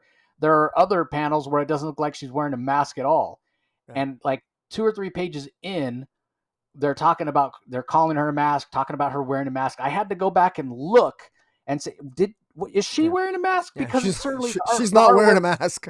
the artwork doesn't look like she's wearing a mask. And even if she is wearing a mask, she's wearing a mask that looks so much like her face, she might as well not be wearing a mask. So I thought this was awful and nonsensical, and even like putting that nitpick aside, pointless. It was pointless. Nothing happens other than Cassandra Cain fights some magistrate guys, and Batman comes and helps her out at the end. So it would have been more interesting to me if she had if Batman had showed up to help her and she didn't need Batman's help. But otherwise, the fact that she does need Batman's help, it doesn't necessarily lessen her in my mind, but it removes impact and agency from her in the story. So this, to me, is the single worst story we've had in Batman Urban Legends so far. It just was, I did not like it at all. I didn't see the point of it. I thought there were massive problems with it, continuity-wise and visually. I pretty much hated it. So I'm sure there's other people that love it, and it's just me personally not liking it, and that's great. Maybe there are other people that are a fan of this creator. Certainly, I'm not familiar with them, so I don't know. Maybe it's DC just wanting to give them a chance to see what they can do. Great. But as far as this story for me, it did not work. So I don't know. Maybe so. We've disagreed so far in the first two. Rocky, what do you think of this one? I will agree with you for the most part on this. This did not work for me, although I will be more sympathetic with the art. I do think that if there was a better colorist on this, if Singelin had somebody else do his colors instead of himself, that this could have really popped off the page. One of the things he does he really conveys the height of the buildings and depth perception very well. So his angles are pretty cool. Like, I really get a sense when they're going through the streets on the heights of the buildings and swinging from tower to tower. Uh, I really think that there's a lot here that could have been made better by a better colorist, because I think that his line, I think his sense of proportion is good. The way that he outlines the buildings and his landscaping, it works. I think it's really interesting. This Gotham, I really got a sense that this is. I almost felt like I just finished watching a movie called Kate last night that apparently takes place in Japan, and this almost has a Japanese feel to it, and maybe that's more the manga style art, but artistically this sort of intrigues me a little bit. I'm not a big fan of the manga style, but admittedly it's slowly starting to have an influence on me. At times it's really weird. Some of these panels, the details, in some of the panels you can see details of what's on of the computer and the desk and what's on the desk, and then other panels they're just blank and they're just filled with extra color to cover up the fact that he's lazy in some panels and over detailed in other panels. It's really weird. And in any event, the story itself is completely useless. This is just Cassandra Cain going for lunch, gets attacked by the magistrate's forces. She runs for it. Eventually Batman shows up. They knock out the magistrate forces and they take off. This is not in the continuity at all. I think this is just a story to show off the pencil work and the coloring of Guillem Singelin. And, again, pencils aren't bad, but I really wish he would let somebody else, put Jordi Belair or Alex Sinclair on his colors. I think it would be much better. And I'll just leave it at that. Yeah. Yep. Yeah, I agree. And I'm glad you mentioned the depth of field, because that probably is the one place where the artwork does really shine for me as well. All right, last story. It's another full-length 20-page story. The Batman with No Name, from Kenny Porter is the writer. Baldomir Rivas is the artist. Alejandro Sanchez on colors. Tom Napolitano on letters. We're on some prison planet in the far future, Pluto, in the 853rd century, and there's people that are trying to break out. And Batman apparently is the warden of this prison, and he shows up. But what's interesting about this Batman, they call him the Batman with No Name, and apparently he has the ability to sort of channel all the different Batmen and women that have basically preceded him. So at times he's Terry McGinnis, at times he's Bruce Wayne, at times he's somebody called Zur-En-Arr, as he changes to that mode. That's the Grant Morrison version from the Grant Morrison days. Oh, gotcha. The Zur-En-Arr. Zur-En-Arr. Yeah, and he's got a robotic, almost, I don't know, like a Funko Pop or Lego type robotic Robin as a sidekick. Yeah. So yeah, this was fun and it was interesting. I certainly would not go all in for a whole series that starred this character. But it was pretty interesting, the fact that he was born there on that prison planet, and he lost everything and adopted the identity of Batman and trained himself and can transform into all these different modes. It was interesting enough, and he even kind of showed how he channels Mercy at the end and gives the last prisoner a chance to kind of turn her life around. In a way, she's a Mr. Freeze analog in the far future. So I thought this was okay.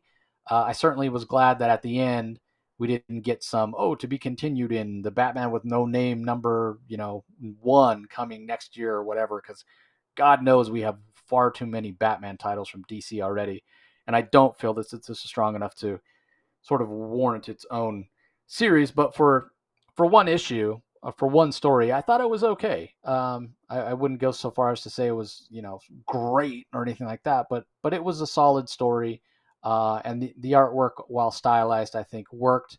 And part of why the artwork works so well, and this kind of goes to Rocky's point for why the last story didn't work, Alejandro Sanchez's colors really helped bring it to life with this sort of almost silvery palette of color, which really helps sell the idea that this is happening in the future. So yeah, I thought this was pretty solid overall. What do you think, Rocky?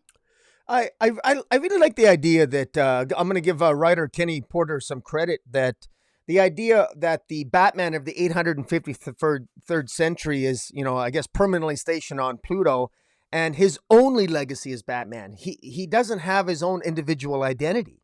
And that's part of the sacrifice. As he explains to Cryo at the end, who is sort of like the Mr. Freeze analog, who wants to save her husband, who he helps at the end ultimately set her up in a lab to save her husband.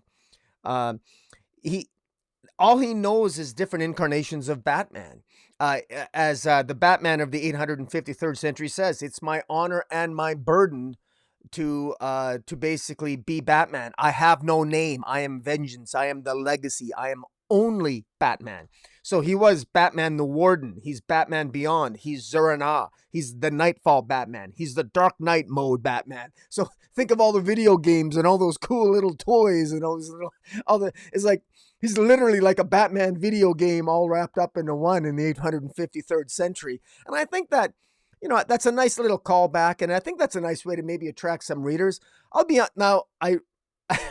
I can't believe I'm saying this, but of all the Batman titles we have out there, good Lord, I mean, I'd like to see them mix it up a little bit more instead of having too many Batman titles. Just maybe have a series of miniseries. I think that I'm intrigued by this 853rd century Batman. I think that there's something to be said, because if this is a Batman that far in the future, think of how many other Batmans we're not aware of that this individual could channel. I think there's a lot of potential here to have a lot of fun with these types of stories in moving forward into the DC Omniverse. And great art by Baldemar Rivas, and colors by Alejandro Sanchez were pretty damn good. Yeah, do you feel like this is the weakest issue of Batman Urban Legends we've had so far? Well, it is, because it's hard to beat when we had we had Red Todd there, that Trip Zardasky Red Todd storyline, and then we had Matthew Rosenberg's Grifter. Who? Grifter. Jeez, why can't I think of that name? Anyways, yeah, without Grifter and Red Hood, this is definitely it's definitely a miss for me. This is a pass. I could definitely pass on this entire issue, to be quite blunt. Although I do like the 853rd century Batman. Yeah, I mean, I liked that first story, and it does lead into a Batman Beyond. So I think if you're a Batman Beyond fan, you probably pick this up. You're not a Batman Beyond fan. I'm not necessarily a Batman Beyond fan, but I felt like it was interesting enough. But I'm not picking this up. I mean, those middle two stories were as much as I like Tim Seeley and I'm a fan of his work, I'm not a Damian fan at all. And that 666 story didn't work for me at all. The third story was awful. Last story was okay. So yeah, I mean, real miss for Urban Legends this week. And like you said, the fact that the Red Hood story from Zardasky, the Cheer Drops story, and then the Grifter story from Rosenberg were so fantastic. They've really been carrying it. And we had talked about the need. Did they really need to have an Batman Urban Legends title? How it was going to work? Kudos to DC for choosing a couple great stories to start. I wonder if they might not have been better off splitting up those two stories. So now it's going to be: are you going to give us another good story with that caliber of quality to help carry this Batman Urban Legends title? Otherwise, I don't know, man. It could. I mean, I look at it like the way I look at the Batman Black and White. When that concept first came out, it was done very, very well. And we had great stories, but it's gone on so long now. The quality of story overall, I feel, has declined. Could we see the same thing happen in Urban Legends? And I think that's an important call, because it's a linchpin. It's a $8 book. It's $7.99. So I'm sure it helps out DC's bottom line quite a bit. I think what they want to avoid, what they should be trying to avoid, they need to distinguish this from Batman Black and White. This Batman Urban Legends should not be just a compilation of a bunch of random stories. It should actually be maybe a little bit of soap opera storytelling with one or two parts. It needs to be serialized. That's the other thing about this. Every one of these stories is a one and done. Yeah. Because you don't want to end up like Batman Black and White, which is fine. Batman Black and Whites are fine, but they're their own little. They already got their own niche. For Batman Urban Legends, it has to stand out on its own, and I think adding more of the serialization is a good idea, and focus on maybe some slightly bigger names as opposed to trying to be experimental. Leave that to Batman Black and White or the color titles, black and gold or what have you. Agreed. All right, we're not done with Batman yet, everybody. We got the Joker, number 7, coming up here. James Tynion, the 4th, is the writer. Guillem March is the artist. Arif Prianto on colors. Tom Napolitano on letters. And there's a backup Punchline story that just won't end, Chapter 7, also by Tynion with co-writer Sam Johns. Art and colors by Sweeney Boo. Letters by Ariana Mayer. What do you think of Joker? Well, I've been enjoying Joker. I've been enjoying every single issue, and it hasn't been bothering me like it's been bothering some people. It has not been bothering me that the Joker is not the main star in his own comic book. Because quite frankly, I've never found the Joker to be a particularly interesting villain, to be honest. I've never liked the Joker. But he's just someone who causes chaos. I don't really think there's anything to learn about the Joker that's frankly interesting. He's just a psychotic jerk. That's what he is. And he likes to, in the immortal words of Alfred in the Batman movies, he's just someone who likes to watch the world burn. That's not particularly interesting. But how people will react to a guy that likes to watch the world burn, that's interesting. And so I like the fact that we're getting, like we do in this issue, we're getting a focus on characters like Julia Pennyworth, Alfred's daughter, in sort of like a James Bond-like setting. Here she starts off in this issue at Santa Prisca, because she wants to, she's undercover to figure out what's going on following the death of Bane. She doesn't want, Santa Prisca is actually trying to create tourism in the place, trying to make money off the death of Bane, and even trying to come up with a contract with Disney and Disney Cruises. And Julia Pennyworth is there to, she wants to prevent that from happening. In the meantime, Oracle's trying to contact her, and she's very much like it's definitely much a callback to James Bond in this first issue. With her, talking to Oracle, because Oracle wants to get information from her because obviously Jim Gordon, the former commissioner, is, of course, he's arrested and he's being interrogated by a woman by the name of Isabella Hallows in France, who's Madame Halloween. And all these different things are coming into line here. And there's just a fantastic full-page spread with Pennyworth. The name is Pennyworth, Julia Pennyworth. It's so tropey. It's right out of James Bond. But William March, man, the way that guy draws the exaggerated hips and the sexy legs on this Julia Pennyworth, she's a sexy woman. I love this full-page page, and you can see that the bullets in each chamber of her gun, they're being shot out, and she's definitely not, she's a woman to be reckoned with. And I just really hope, we see more of a Julia Pennyworth, and we clearly will as this story progresses.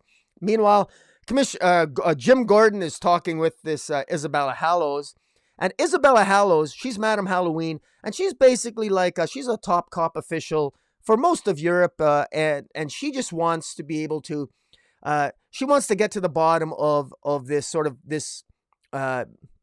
The secret hideaway where these villains go, where they might leave America. America's the hotbed of supervillainy, but when they have secret places that they hide out in Europe and other parts of the world, she wants to make sure she gets a handle on that. And so she wants to find out as much information as she can. She knows that Jim Gordon is not responsible for the death of the 3 scientists that were involved with cloning human tissue illegally. But clearly Joker might be up to something. We don't really, I'm not really sure what it is. There's more questions being asked right now than answered. At some point, I know there was a scene here that I didn't move, that there was a scene here between Oracle and Batgirl and Spoiler that didn't really advance the plot very much. This Cressida character that hired Jim Gordon, it looks like there's signs that she may be working for the Court of Owls, but and what backs that up is that Oracle and Spoiler and Batgirl and Cassandra Cain are attacked by a Talon, but the Talon feels pain, and Talons aren't supposed to feel pain. So they think it might not, Cassandra Cain easily dispatches this Talon, but this Talon character clearly feels pain from being easily defeated by Cassandra. But Talons aren't supposed to feel pain as puppets of the Court of Owls. So is this Talon actually from the Court of Owls?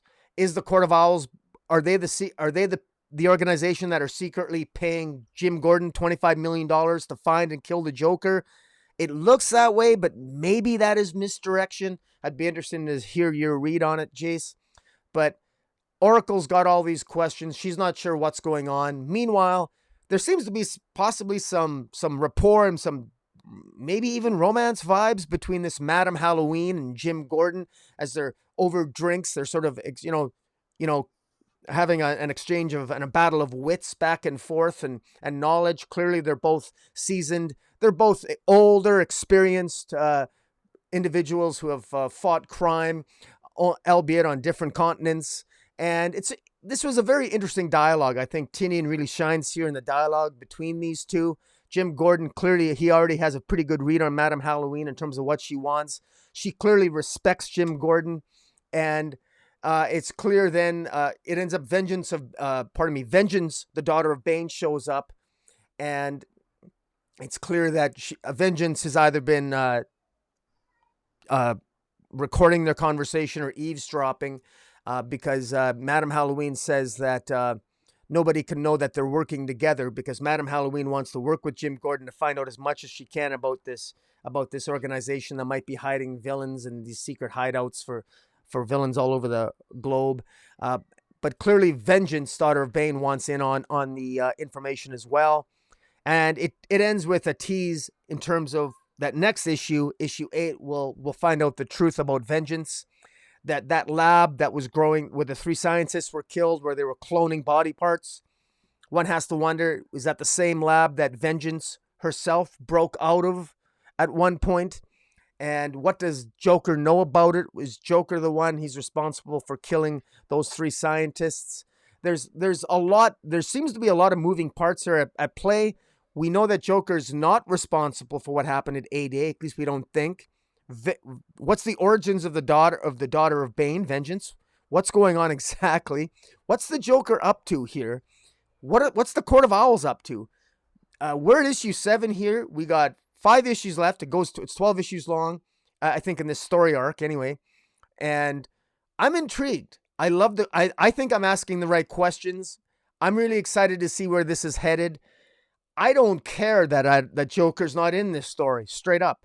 I just don't care. It doesn't bother me in the slightest. And if people are really that interested in the Joker, well, Lord knows there's 1,000 Batman stories you can read where the Joker overshadows Batman. I'm not going to lose sleep over the Joker, a character I hate, being overshadowed in his own comic. Yeah, I couldn't agree more. I mean, part of the reason that this is so good is the fact that the Joker's not in it. Like we've talked about, the best issues have been the ones without the Joker. So as far as the artwork goes, I've talked before about how this is such a different style for Guillem March. I mean, I first saw his work on Catwoman, and it was a much finer line. The line weights were much thinner, and it made for much more beautiful art. And this is, a thicker line weight in general, and it makes for more impactful artwork. And I think the storytelling from panel to panel is done very, very well. The only thing I don't like about the art, and again, overall, I think the art is fantastic. The only thing I don't like about the art, and this goes to, I'm sure, an artistic choice. It's not necessarily something he's doing wrong, but the fact that sometimes Jim Gordon's eyeglasses are completely 100% reflective, like aviator sunglasses, and other times they're completely see-through, that drives me crazy that he does that. And sometimes one lens will be reflective and the other lens you'll be able to see right through to Jim Gordon's eye. That just drives me crazy. His lenses are either reflective or they're not. But again, I'm completely nitpicking because I think for the most part the art is fantastic. I do agree with you that the dynamic between Madame Halloween and Jim Gordon is interesting. I don't know if Tynion's going to try to play it up and sort of have them head down a path where it seems like they're going to get together. But ultimately, we know that Jim Gordon romantically, his life is always doomed to failure. So I almost hope that Tynion doesn't go that direction and just keeps it there as like a subtext, because to have it become more to the part of the story and have it come more to the forefront just means that Jim's gonna get the rug pulled out from under him at some point, or she'll get killed, or something like that. And so I'd rather have it stay in the background. But as far as the mystery part of it, yeah, there's this network and how the Joker plays into that. Seeing Julia Pennyworth and her trying to get revenge for Bane having killed her father is fantastic. I think Julia Pennyworth is maybe the one Batman family member who I'm most interested in, who we have the least, who's gotten the least amount of screen time, as it were. I'm way more interested in her than I am in any sort of Damian story, or Tim Drake story, or even a Cassandra Cain story at this point. Probably more interested in her than Red Hood as well. So hope that she gets her time in the sun. I do agree with you that what's going on with the Court of Owls, who knows? It's a good point that that Barbara Gordon made, and a good observation about how this particular Talon seemed to feel pain, which they're not supposed to. So maybe he doesn't actually work for the Court of Owls. Maybe he's not a true Talon at all.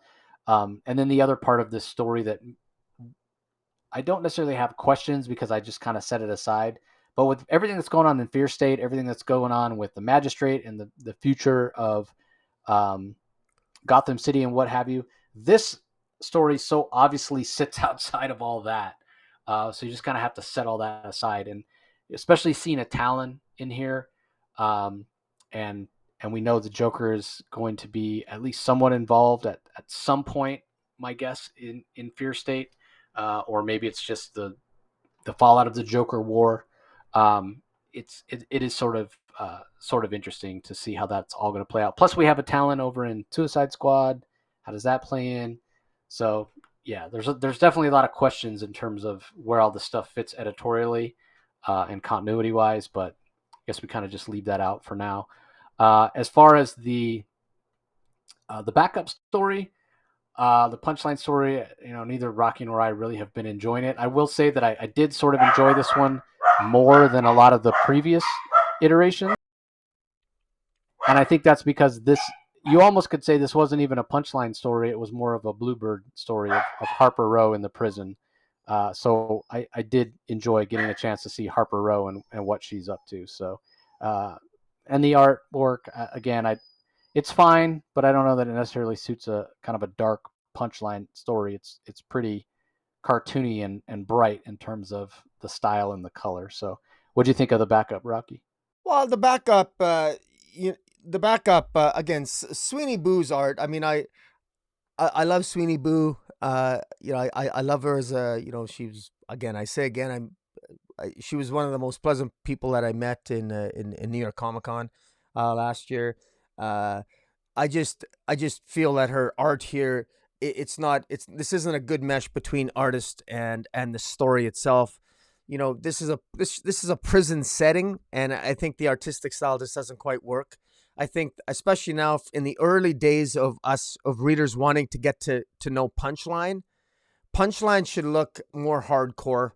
She has to look more just I guess I just prefer, it's my own bias, I prefer a more traditional style, DC style, more hardcore and frankly more sexy. More hardcore, more sexy. She is the Joker's, she's the Joker's sidekick, but doesn't, she's an evil bitch, and she's trying to build a name and a reputation for herself. Punchline is in prison, and she's utilizing all of her influence through the Joker to try to ultimately find and to murder an individual, a girl by the name of Kelly Ness. And Bluebird, Harper Row, has infiltrated the prison and to try to help Kelly Ness escape, to protect Kelly Ness from Punchline, who has taken control of the prison, or at least controls the inmates, I guess. the storyline itself is, I just find ridiculous. I mean, I just find this to be I just find this to be poorly structured. Okay, I'll be diplomatic. It's poorly structured, and it lacks verisimilitude. I mean, if Kelly Ness is, it's so obvious. I mean, Kelly Ness has been hiding out. No guards can find Kelly Ness, but Harper Row happens to stumble upon Kelly Ness in a different part of the prison. No guards have found her. Nobody's found her, but Harper Row is being attacked is literally being attacked by Punchline and by Orca, and she hides out in a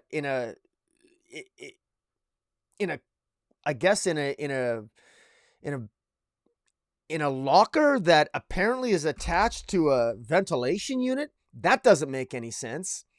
Maybe Orca is working to protect Kelly Ness and also to protect Harper Row. So Orca might be even Punchline suspects that Orca might be betraying her.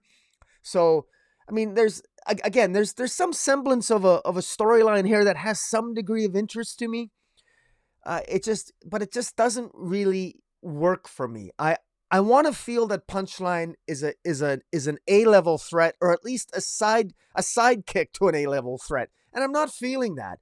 I got more of a sense of we reviewed Punchline last week, where there was a clown hunter story where Punchline ends up communicating with Clown Hunter, through an iPhone or whatever from prison.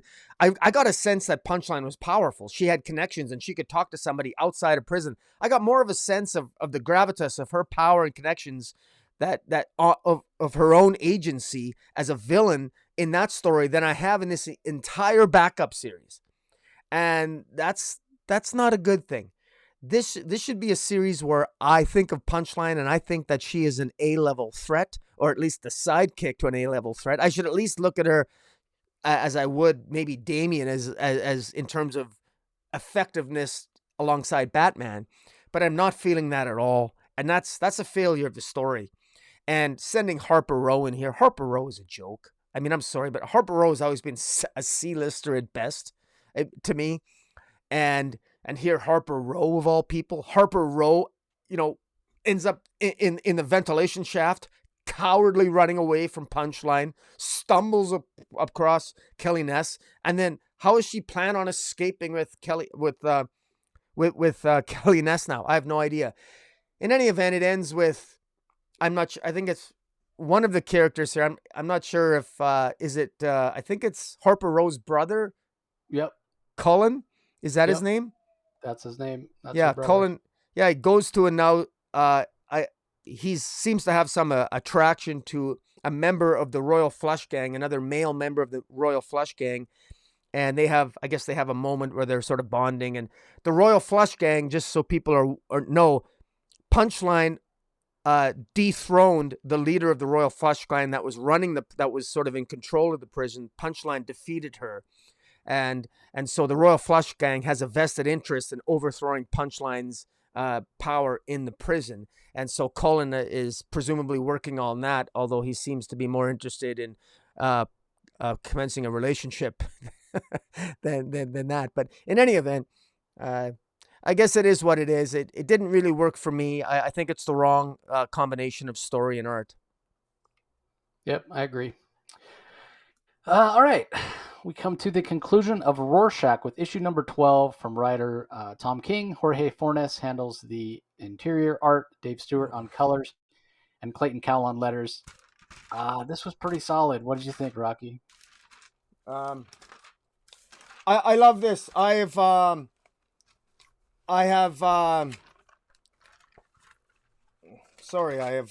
had a particular order that I did all this.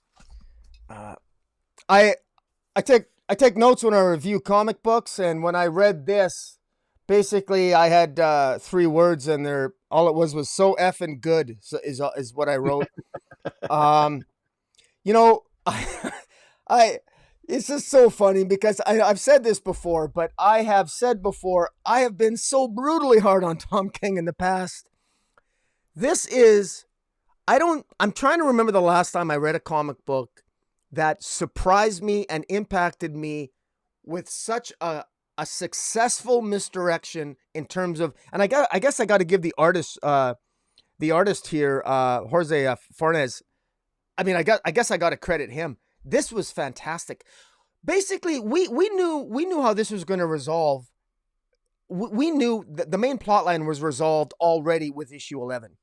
We knew that Turley, that President Ford, basically the storyline is this comic book artist, this screwed up comic book artist, Will Myerson, and this Laura Cummings, who is sort of raised by a sort of a right-wing terrorist group.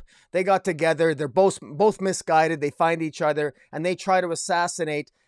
President Redford, and it's revealed that it's actually the opposing candidate, Turley, Governor Turley, who saw how screwed up Will Myerson and Laura Cummings were. His handlers knew how screwed up Will Myerson and Laura Cummings were, and they basically aimed them like a bullet to try to take out the Redfords and basically try to get away with it.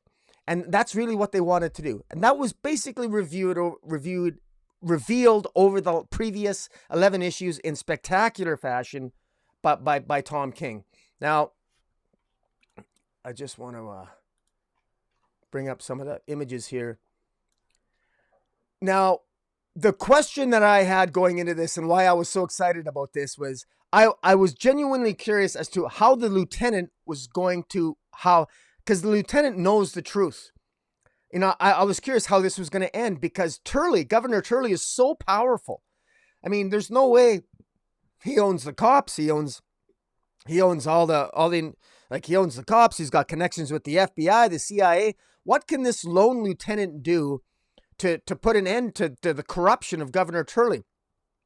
And this is in the world of Watchmen. And we got to remember that in the world of Watchmen, everything is dark, everything is corrupt. And what Tom King does perfectly here is that he encapsulates that so perfectly in this series. And President Redford is himself a terrible president and has done it's been hinted that he's done terrible things and he's misled the people.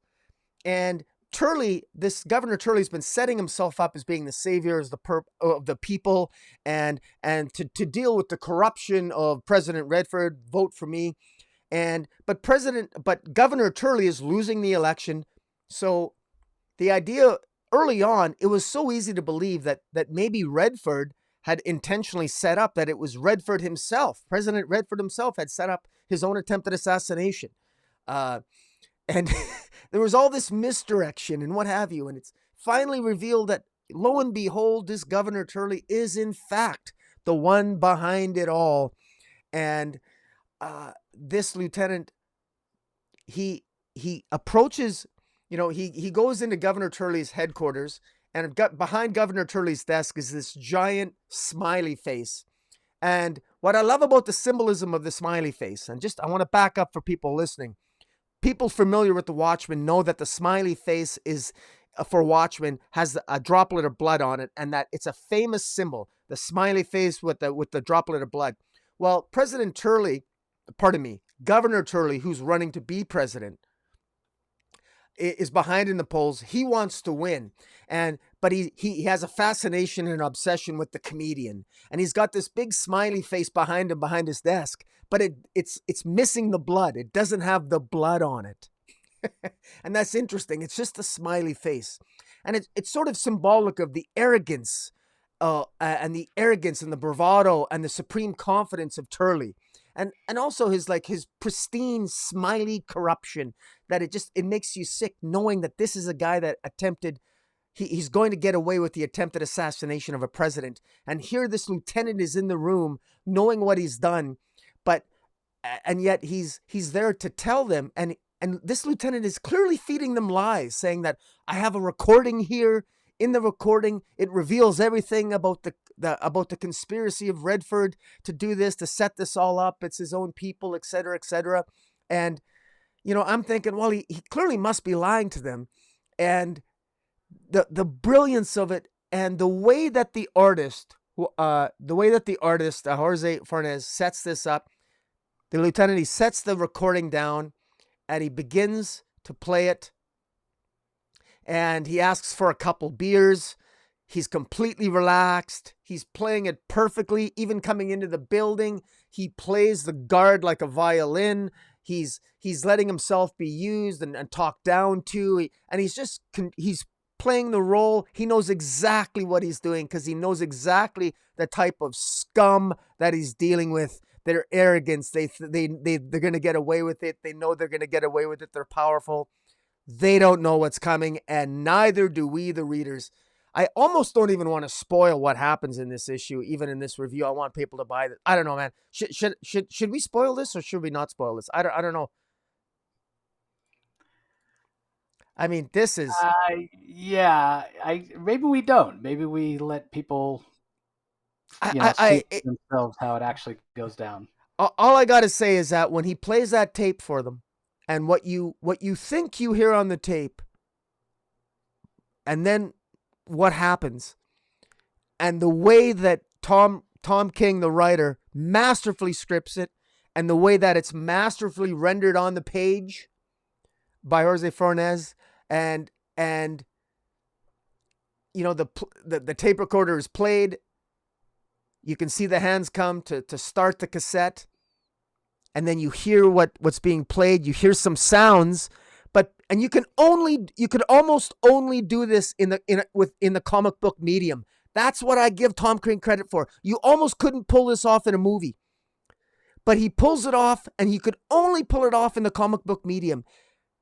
This outstretched hand starts to play the tape, and then you hear some screams and some yelling, and then a bloodied hand shuts the tape off, and you think, well, all that sound must have come from the tape, from the recording, but it didn't, and you only know that when you pull back and you see the full scene.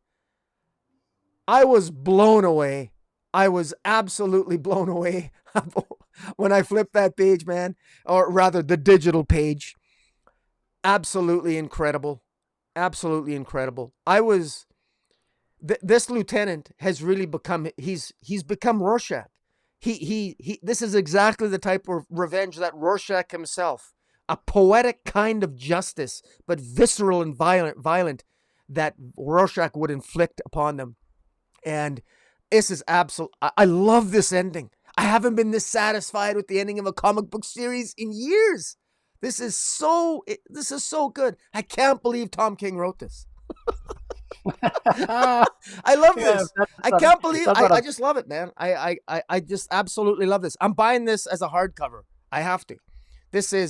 I'm thoroughly entertained. This is a fantastic sequel, a quasi sequel to Watchmen. It's right up there with the Watchmen HBO Max series, which I also loved. This is actually, I enjoyed this even more than the HBO Max Watchmen's. This ending, this brought it all home for me. And at the end, I love the callback to Lee Harvey Oswald. When he goes into the theater, he pulls an Oswald. He goes, instead of going home, instead of trying to escape, he knows he's going to be caught for what he did, for the violent act that he did. He goes to a screening of Pontius Pilate, who is, of course, the character created by Will Morrison, the individual who attempted to assassinate President Redford. And he watches that movie. And he watches it just like Lee Harvey Oswald did after he killed the president. He goes to the theater. And it ends with him watching a scene where the pirate says, I never learned to care for the wisdom of gods and men. Have it ye then, have it ye bastards, come and fight. If I die today, I die a pirate.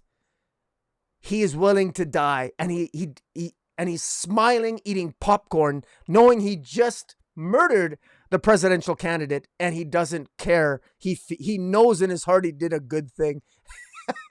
This is, man, I got such a shit-eating grin on my face after reading this. I'm loving this. I'm loving this. This is just fantastic. Fantastic. Yeah, I agree. I kind of wondered what we were going to get in the last issue because, like you said, everything was sort of wrapped up. Like we understood the mystery. We got all the answers to our questions last issue. But what we didn't get last issue was any sense of justice, right? Any comeuppance for Governor Turley and his bid to become the president. And obviously, if the plot succeeds, and this detective, this lieutenant who's investigating the crime, wasn't able to figure it out, then Turley wins, right? When he basically sets up Redford as trying to assassinate him as his, even if it's not Redford himself, but even if it's just a Redford administration that's been behind the attempted assassination of Turley. So how is this all gonna play out? Because as you said, Turley's powerful, Turley's protected, Turley has all these layers between him, this plausible deniability, and so how can justice be served? And the other aspect of it, we talk about the cynical nature of the Watchmen universe and how everything there is dark, and I feel like our our current political climate, at least in the United States, more closely resembles the Watchmen universe than ever. Maybe we need a big giant squid attack to get this bipartisanship behind us, because people can't seem to come together. Um, Not even on the recent anniversary of 9/11, just people sniping back and forth. So what's going to be in the last issue? How's this detective going to resolve this? And you're right, he does take matters into his own hands, and it's a clever way that he does it in terms of how Tom King lays it out for us. But two things that are so important. First of all, you're right. He knows he's going to get caught, but he goes to see the movie. He goes to see Punch's Pirate rather. And what struck me was, as he's watching it and he's hearing the pirate say, "I learned to swim and fight, and I learned justice, and I learned I learned how precious justice was, and how much of my own blood I was willing to give to save it." And that's what this is all about, right? This detective knows that from what he's learned, that Turley's going to get away with it. Not only is Turley going to get away with it, it's going to be what ushers him into the White House. Now, Redford's not a good president either. And so, much like real life, you're faced with the lesser of two evils. They're both bad, but who's worse, right? And so when you start talking about that, and you start talking about justice and how you're going to have justice be served, you're very much into that Rorschach territory, right? And my whole thing right from the beginning of this story was, why is this called Rorschach? I think I even said it a couple times in the review. I don't understand why this is called Rorschach throughout. I haven't understood why this story is called Rorschach, because the argument could be made until this final issue, the more important character, well, the most important character has been this detective, this lieutenant who's been investigating. But between Rorschach and the kid, the two that were responsible for the assassination attempt, the kid was the bigger threat. The kid was the character with more agency. Morrison, as this old man taking on the Rorschach persona, wasn't really ever a threat. And, she did use him and train him to some extent, but he wasn't ever really the threat. But this idea of Rorschach, right? This idea of, throughout the investigation, throughout what the detective has learned, the subversive rather, aspect of Rorschach as a character, it's almost like this detective, this lieutenant, has become infected with the idea of Rorschach, with the concept of what Rorschach is. And we certainly know the original Rorschach, Kovacs, was all about justice, right? Justice was the ultimate. Things need to be fair. Things need to be right. And despite the analytical nature of this detective, and despite the brilliance of him in uncovering this mystery, what does he ultimately succumb to in the end? The emotion of a love for justice. Because you're 100% right. He has become Rorschach. And we saw that at the end of issue 11, when he even put on the Rorschach costume, put on his other clothes over the top of it. The only thing that I think would have been better, and I wouldn't be surprised if Tom thought about this, if when he went into the movie, once he sat down in his seat, if he'd put on the Rorschach mask, that I think that would have been a great ending, to have the last panel with him wearing the Rorschach mask. I love that he is watching the movie with that smirk on his face, because he knows he's going to get caught. He's probably going to die, but he's going to die a pirate. He's going to die having served justice. He's going to die giving up his blood for something that he believes in, that's greater than himself. But this last issue explains exactly why this title is called Rorschach and couldn't and shouldn't be called anything else. The detective has, in his own way, become Rorschach throughout without any intention. He was always analytical and almost cold and investigating this assassination attempt with uh, complete intelligence and complete bipartisanship with all emotion set aside. But in the end, he succumbs to exactly what the concept of Rorschach is, right? This idea that justice is the most important thing. So yeah, brilliantly done. The entire series, great emotional artwork from Jorge Fornes. Emotional when it needs to be, in a very subtle way, and kind of unemotional when it needed to be, in other ways with great detail. So yeah, this is fantastic. This is my book of the week. This blew me away. That ending, the fact that the lieutenant himself becomes Rorschach, and in a different way, because even when we see him putting on the Rorschach costume in the last issue, I still wasn't clear. Like, okay, why is he doing that? Like, it still doesn't make sense. But what really brings it all home is him going to that movie and the dialogue in the movie as he's watching it. Pontius Pilate talking about how him discovering how much of his blood he was willing to give up for justice. Yeah, Yeah. just fantastic. What a great, yeah, great ending to the series. So Yeah, talking about it with you, it's better than Justice League Last Ride. Yeah, I gotta replace it. It's just, I got more excited about it even listening to you talk about it after I talk about it. Yeah, it's that masterful. It's that good. It's that yeah, good. and to your point about picking up the hardcover, I mean, it's going to be one of those things that I've read the whole thing, monthly as it's come out. It's going to read even better when I sit down and read it all together as one Yeah. long narrative. So, all right, up next we have Pennyworth #2 of 7 from writer Scott Bryan Wilson. Juan Gedeon is the artist. John Roche on colors. DC Hopkins does the letters. Again, if you're a fan of the Pennyworth series that comes on Epix, I think is the streaming service that it shows up on. It's got the James Bond feel of Pennyworth back in his MI 5 days. A little bit of him in the present day. He's been captured, and he figures out that it all has to do with something that happened back in his MI6 days. Um, and other than that, it's really about this juxtaposition of who Alfred was back then when he was, a spy, basically, and how his training to be a manservant from his father actually prepared him to be a spy, which in turn prepared him for his ultimate role in life, which was as kind of the major domo for Batman, right? Where he's pulling in skills from being a butler or a manservant, and pulling in skills from his days as a spy or a special agent or whatever you want to call it. So I love getting this backstory. I love how it fleshes out Alfred as a character, and I love the kind of the playful banter between Pennyworth and his partner here, his fellow spy, who was the daughter of the family that Pennyworth and his father were manservants for.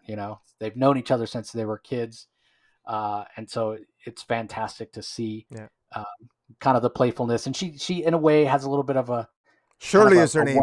Shirley. yeah, she has a little bit of a one up on him because he did work for her family, and so she was kind of the master in a way, and he was the servant. And that sort of dynamic still kind of plays out a little bit because he's got a crush on her. Clearly, she has feelings for him as well, but he kind of defers to her and lets her take the lead. And yeah, it's done really really well as far as the story itself, um, in terms of what their mission is or whatever. It's a little tropey. It's a little kind of out there, set in World War II, and they're trying to take out some secret weapons that the Russians have or whatever. And it's not really that important. It's more about the dynamic and the feel and the tone of the story. So again, I think if you're a huge Batman fan and a fan of Alfred as a character, you're going to like this. If you like that Pennyworth TV show, you're probably going to like this. Is it fantastic and best thing I ever read? No, but it's a solid story, and I much rather would have this exist than a lot of the stories that we got in Batman Urban Legends this week. You know what I mean? Because at least it's a character that's sort of beloved, and we're getting that more fleshed out rather than some future state Gotham story that nobody cares about and is not going to matter in 6 months or whatever. This could have a much more long lasting consequence on the Bat family and these characters because Alfred, even though he's dead now, I imagine he'll come back at some point. So I definitely enjoyed this. What do you think, Rocky? Yeah, I very much enjoyed it too. I enjoyed this more than the first issue. You hit the nail on the head when you talked about how why this story resonates so well. In that one has to always wonder, well, what can Batman learn from a butler? What did Alfred Pennyworth, other than make Batman cucumber sandwiches, what the hell did Alfred ever do? Right? Well, I mean, this comic book addresses that, and of course, the TV series Pennyworth addresses that too. Alfred Pennyworth, of course, has a history of he worked for MI5. He was in World War, he worked, pre-World War II, into World War II, and beyond. I mean, the continuity is a little wonky, and that's why Alfred is so old, but yet still so capable. And all his observational skills he picked up, he learned quite a bit from his dad, who was also a butler, and he learned from polishing silver how to pay attention through the reflection of your surroundings, to stand at attention at a diplomat's dinner and remaining unseen in public. The best way to hide is to hide in plain sight. Every act of sewing, of buttons, of doing dishes, making cocktails, anticipating needs, the attention to detail. I began to have an appreciation just how important, what a butler's skills could probably bring to someone who wants to be a Batman one day. And, the handler for Alfred and his friend Shirley. And incidentally, I got to wonder, I don't know, and maybe somebody listening or somebody can make a comment below if on YouTube, or you can query yourself if you're listening to this on the Comic Source podcast. I'm not sure who is Julia Pennyworth's. Alfred has a daughter named Julia Pennyworth that we just finished talking about in the pages of the Joker. Who's her mother? I actually don't know that. Is this Shirley her mother? I don't know. I don't know the name of Julia Pennyworth's mother. Do you happen to know that, Jace? I don't remember. I knew at one point. Yeah. When she first showed up. I think she mentioned her mother, but I can't remember if this is who it is. In any event, you get the sense here. Alfred has always been kind of a ladies' man, and he's just very humble about it. And I find it a little odd. There was one page here where Alfred seems to shatter handcuffs. I thought that was a little bit odd how he could do that with handcuffs. So I'm not quite certain how a butler could learn how to shatter handcuffs like that. But in any event, writer Scott Bryan Wilson actually does a pretty good job here of making me realize that maybe experience not only as an MI5 agent, but also as a butler. Okay, I can see him being a pretty good, could he not only a father figure ultimately to a young Bruce Wayne, but you can see why maybe Bruce Wayne also got some training from his butler as opposed to just being loved as a son. So all in all, a pretty good comic.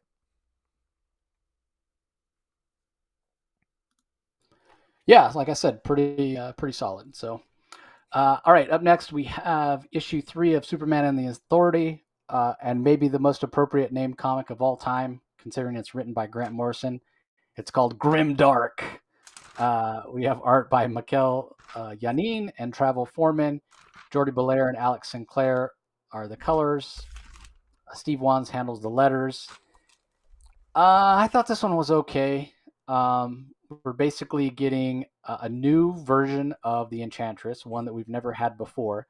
The Enchantress has always been sort of I guess what you'd call a split personality back in the day. Dissociative identity disorder is the more common name they use now, but really it's a split personality because it's only two personalities. That it's June Moon and then the Enchantress, and June Moon was as goody as the Enchantress was evil. That was sort of the problem, and or how she was always portrayed back in the day. And here we have Morrison getting those two personalities melded together to supposedly be greater than the sum of the parts. And so that's the first part of the story, and then we start to learn, okay, what comes next? Who's the last person that needs to be recruited, and what's Superman's plan for the Authority now that it's all come together? What exactly is it that he's trying to stop? And then he gets attacked by Solomon Grundy at the end. So, I talked about it before. Wasn't quite sure based on the pacing of the first two issues why it was going so slow. It's taken forever to get the team together. And even after this third issue, the team is not fully together. There's still one more recruit that they're trying to get. So obviously there's more to come. And we've heard about another appearance of Superman and the Authority that's supposed to show up at some point in the future. So love the Mikel Janin art. I think it's absolutely fantastic. I'm intrigued by the idea of a fully integrated personality for June Moon and the Enchantress. Although I will say, based on the characterization we get here, I'm not really seeing much of June Moon. It just feels like the Enchantress has sort of taken over. Maybe she's not quite as malevolent as the Enchantress that we've seen in the past. Which June Moon is so timid. I don't know that maybe it's just her filing off the rough edges of the Enchantress, I suppose. But again, I know this is not a comic that's for me, because despite me loving Superman and being a huge fan of Mikel Janin's art, I'm not a fan of Grant Morrison, and I haven't particularly enjoyed this so far. Although I will say that Grant Morrison is the perfect person to write Manchester Black. He comes across as a complete prick here, and that's as it should be. Kind of like almost like a John Constantine dialed up to 11. Also Midnighter and Apollo, not fans of.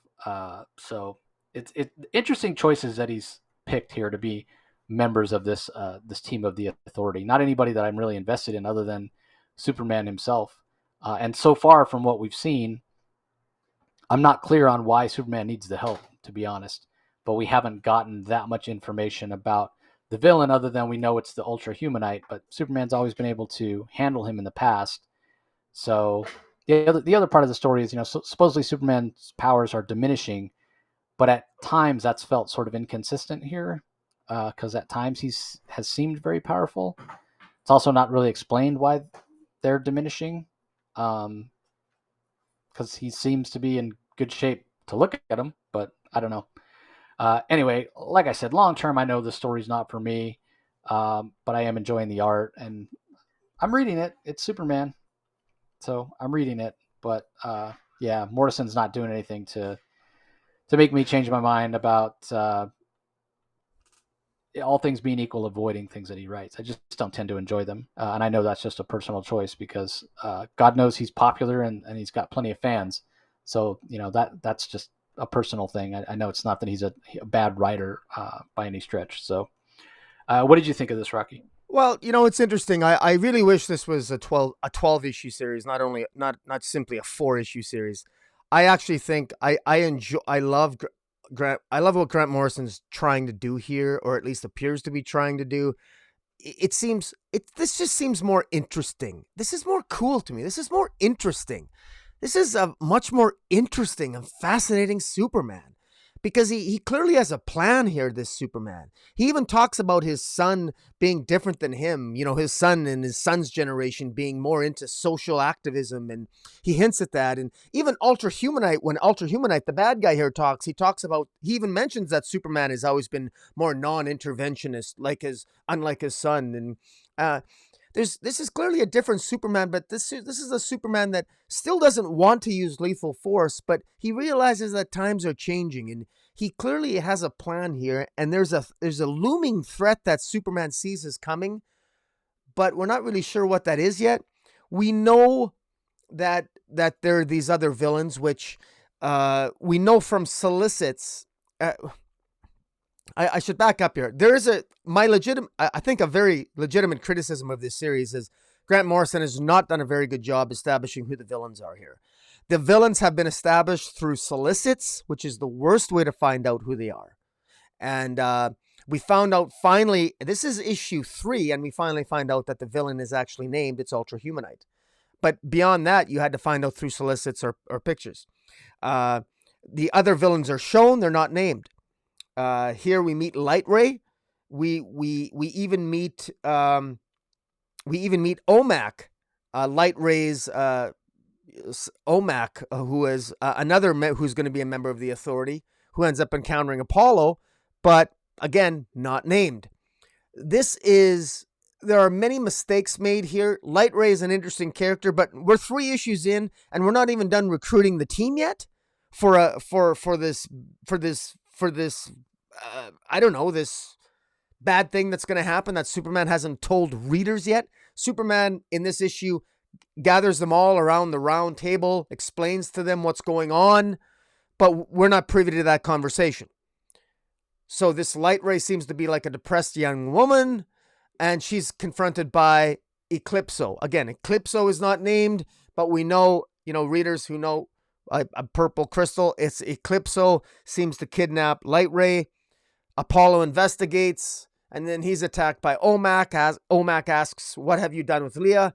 By the way, Omak isn't named. I only know that's Omak because I had to Google it, and I looked at pictures. Again, all of this information isn't in the comic.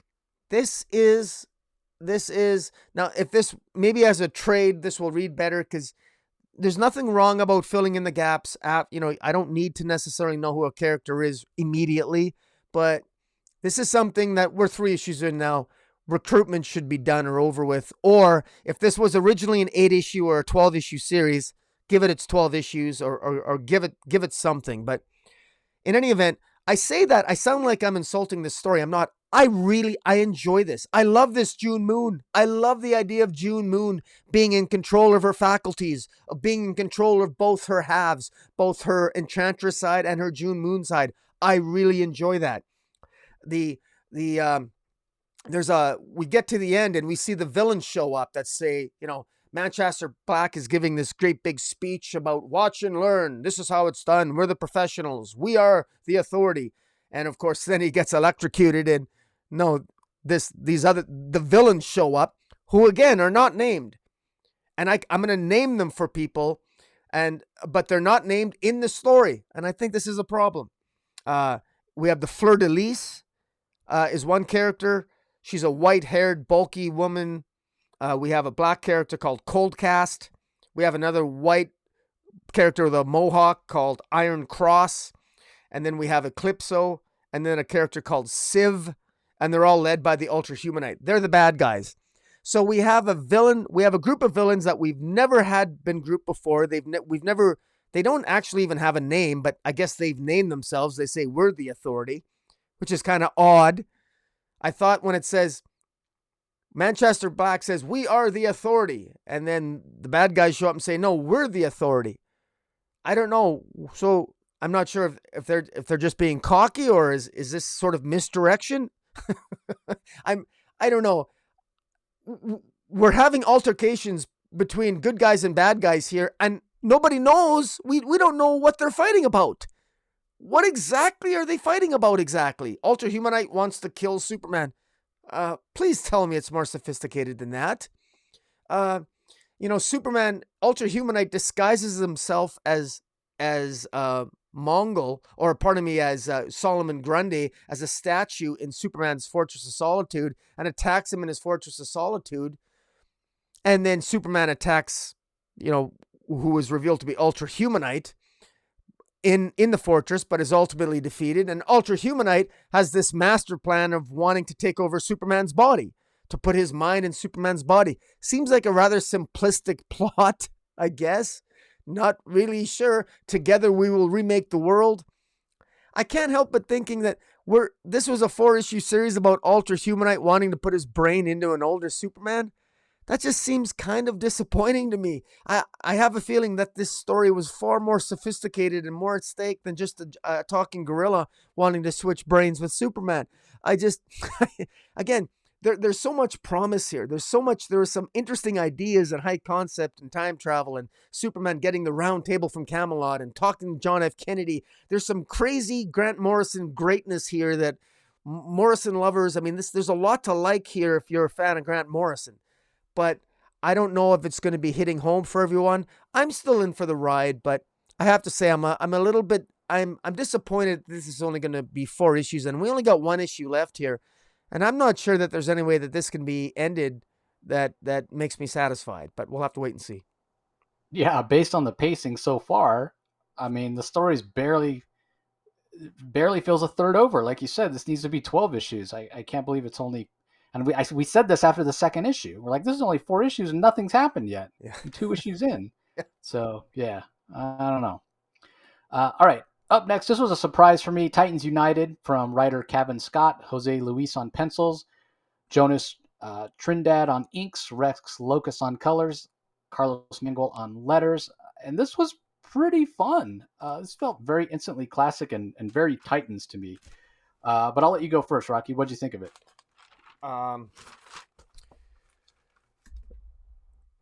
Yeah, I thought this was actually a little bit meh for me. It doesn't surprise me. I let me put it to you this way. Sorry. People are going to like this, and people are going to like this because it takes no chances, no risks, and it's giving people exactly what they want. That's and for that reason, I think people are going to be generally satisfied with this. And because it doesn't really, what this does and where people are going to be really happy with this is that this actually gives us the Titans that we're expecting to begin with. Titans Academy has been really sort of boring and dealing with the character motivations of young characters that nobody knows about. And we're finally getting the Titans we know and love. We're getting Nightwing, Donna Troy, Raven, Changeling, Starfire, and we're throwing in Red Hood and of course Connor Kent's Superboy. And we're getting them, and we jump right into the action. There isn't a hell of a lot of character work that's being done here, really. This is all character driven. It starts off right away with a guy in the middle of his street suddenly getting all these powers. He gets heat vision, and then suddenly Superboy comes in to save the day, to protecting innocent lives from this guy who suddenly develops heat vision. And then suddenly there's an epic moment where all the Teen Titans, the Titans together, they show up, and they're there to protect, and Jason Todd is with them, and this issue is called Power Grab. Writer Cavan Scott does a pretty good job here of just sort of scripting a fairly plot-driven, semi-interesting tale that involves the Titans losing their powers, and this individual seems to be able to manifest powers from each individual Titan, and the powers that each individual Titan has, from Connor Kent's flying ability to Donna Troy's to Starfire's Starbolts, they seem to be taken from them, and even Changeling, the Changeling's ability to change into an animal seems to be impacted, and Raven's ability to access her magic. It all seems to be impacted. This is very action-packed and very heavy-handed on the plot. And there's good character moment. There is some character moments here between Raven and Changeling. Changeling, cracking some humor, flirting with Raven. There's moments between. There's the intentional tension between Connor and Jason Todd.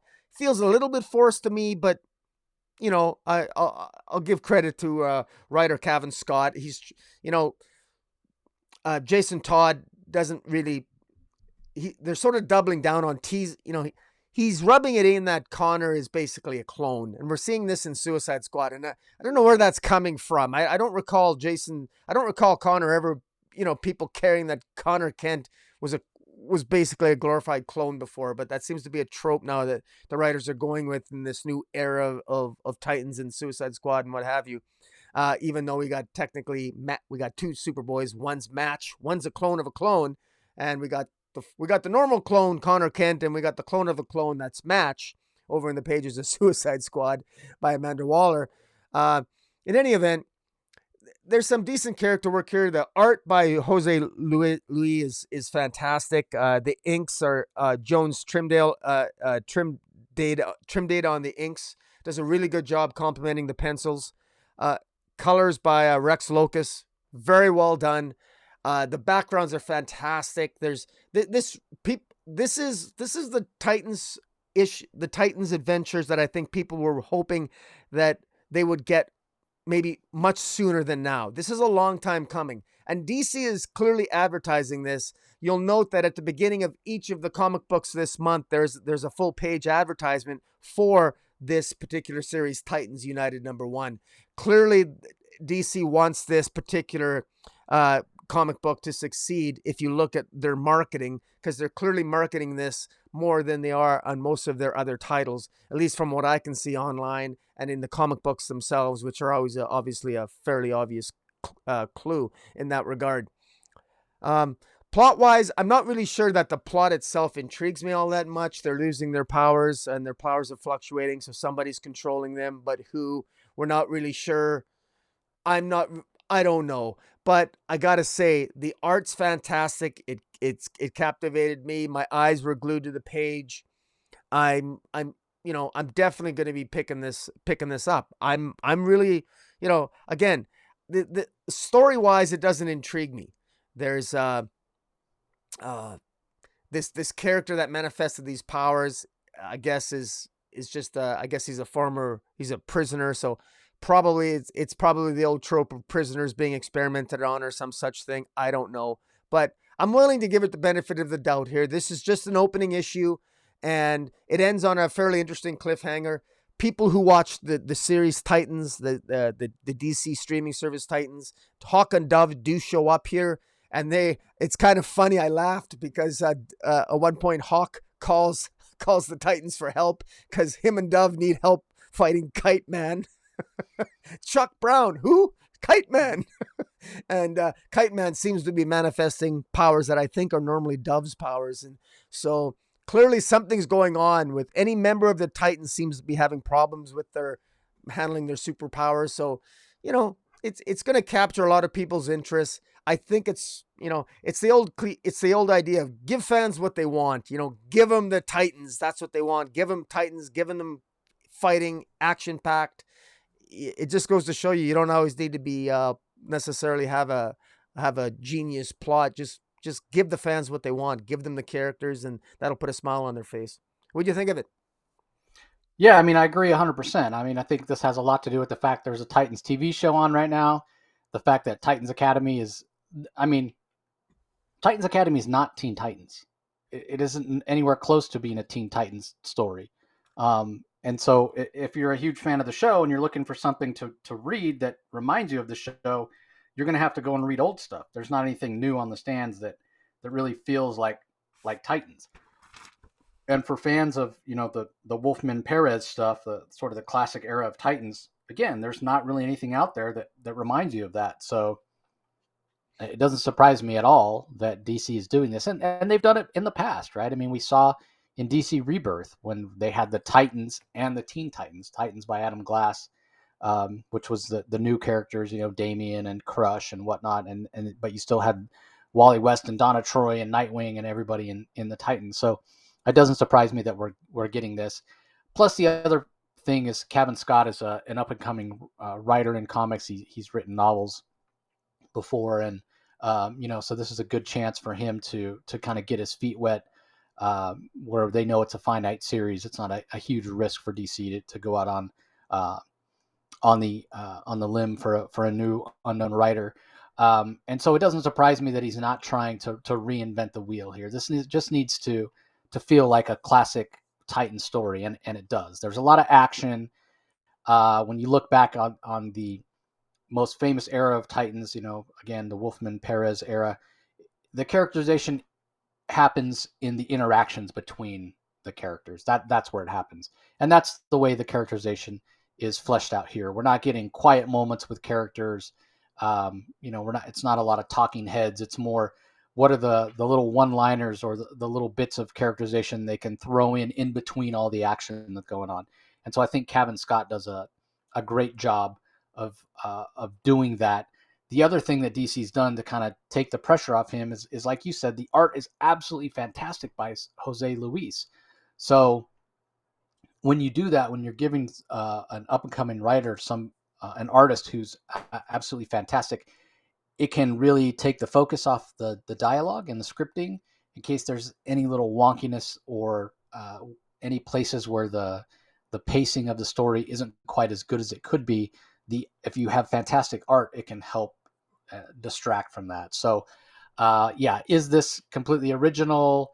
Is it, groundbreaking? No, not by any stretch of the imagination. Does it feel classically Titans? Yes. Is it fantastic comic book art? Yes. Are there some really cool moments and some really cool visual images? Yes. So I haven't watched any of the Titans TV show, so I can't really speak to how much in tone it's similar to that. But it's interesting, and you also made another good point. I wanted to touch on the fact that this is just the first issue. There may be places here where we think it's not as good as it could be, but again, Cavan Scott doesn't have the most experience writing comics, and writing a first issue is one of the biggest challenges. So I'll be curious to see how much it improves, or how much he seems to sort of settle in. Maybe it's just a little bit of nerves in the first issue. So yeah, all in all, I thought this was enjoyable. So I guess we'll see how it all plays out. All right, on to the last book of the week that we're going to talk about. It's Wonder Woman number 779. This is from writers Michael W. Conrad and Becky Cloonan, art by Travis Moore, colors by Tamara Bonvillain, letters by Pat Broso. Man, I feel like we've been waiting forever for this Afterworlds story to finish, and it finishes up here, and I'll give credit to Conrad and Cloonan for pulling a twist right at the end that I did not see. We thought that the Janus of the past was the one that was being taken advantage of. Turns out that he's been the sort of the puppet master all along. He's been the one sort of pulling strings. He knew if he released his other half that looked to the future, that she would go out and wreak havoc, and that's sort of what he wanted all along, because it felt like it made him look good, basically, and it gave him the ability to maybe have more control over the world of the gods going forward, apparently. So it all made sense in the end. Do I think that this needed to take as long as it took? God, no. It should have been half as long as it was. All those issues with them jumping through different dimensions. I guess it was supposed to be fun, but it never came across as fun to me. It came across more as tedious.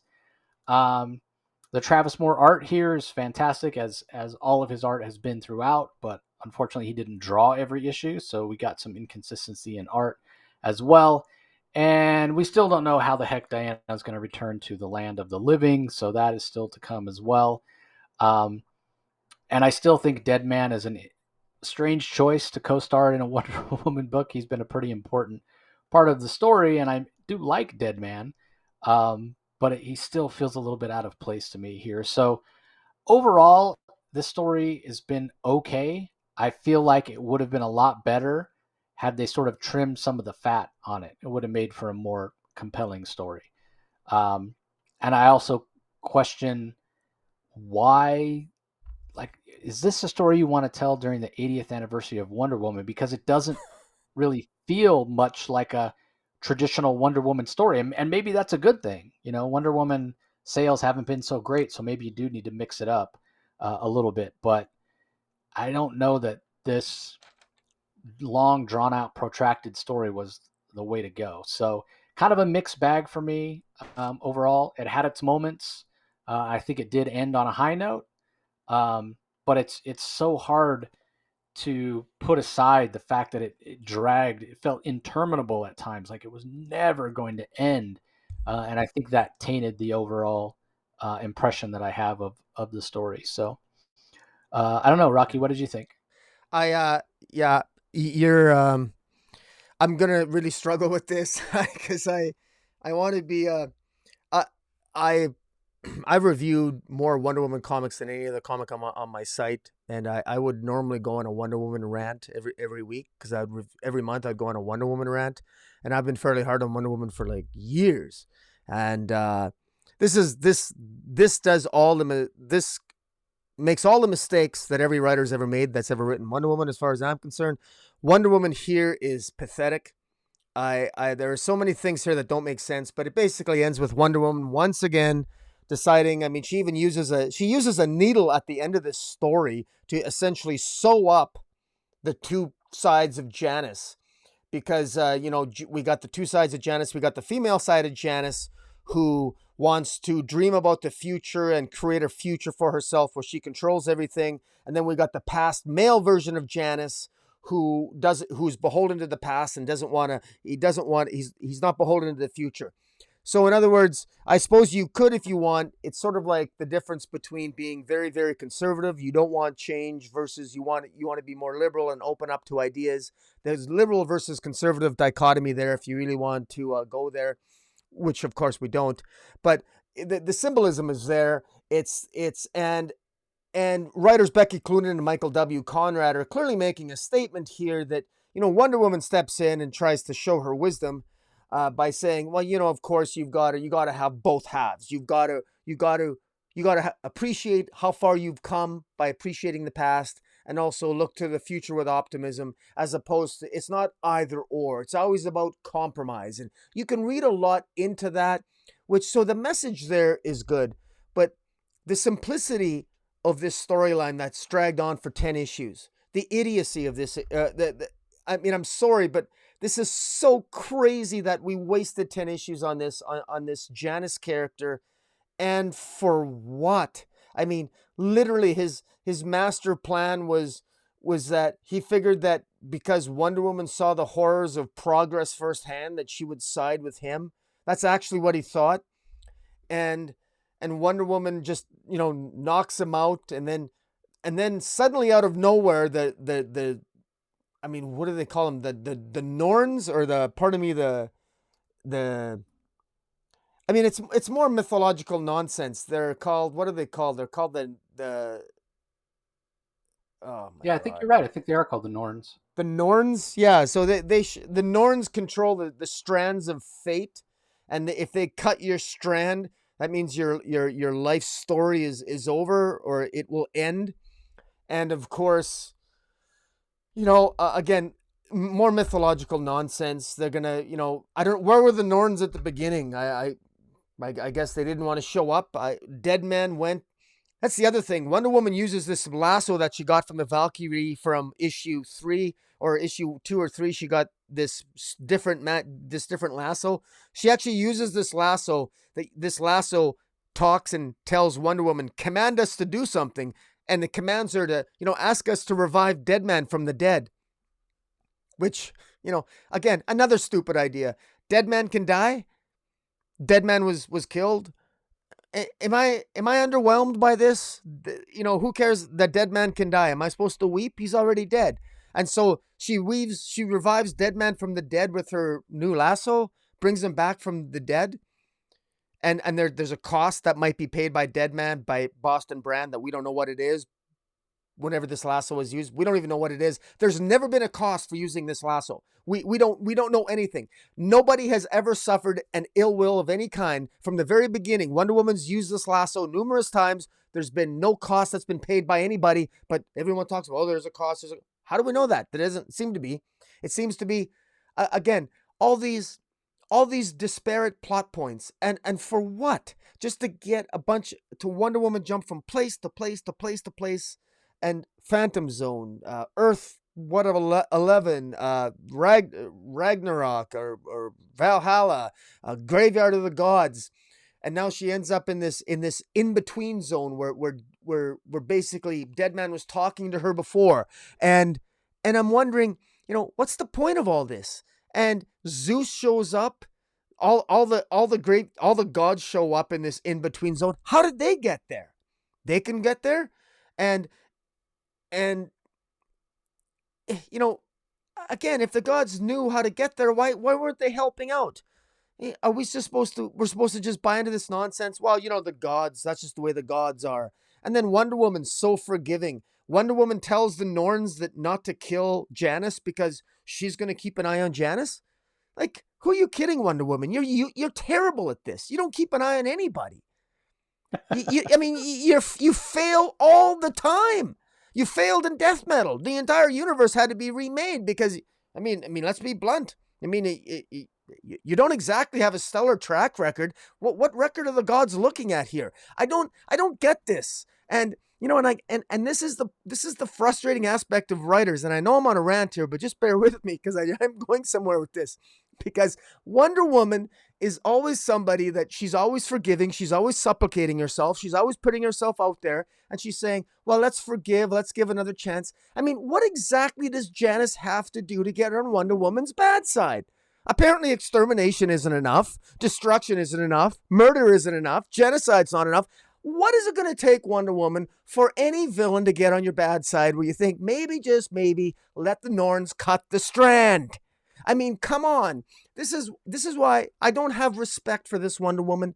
If you blindly, there's no difference in being filled with blind hate than blind forgiveness of absolutely everything. And maybe I'm, I don't know. I guess maybe I'm saying more about myself when I say that. I'm just saying this Wonder Woman that forgives everything. What happened to the Wonder Woman that snapped Maxwell Lord's neck? Come on. Don't tell me that Wonder Woman is going to lose sleep over cutting a strand over a genocidal psychopathic maniac like Janice.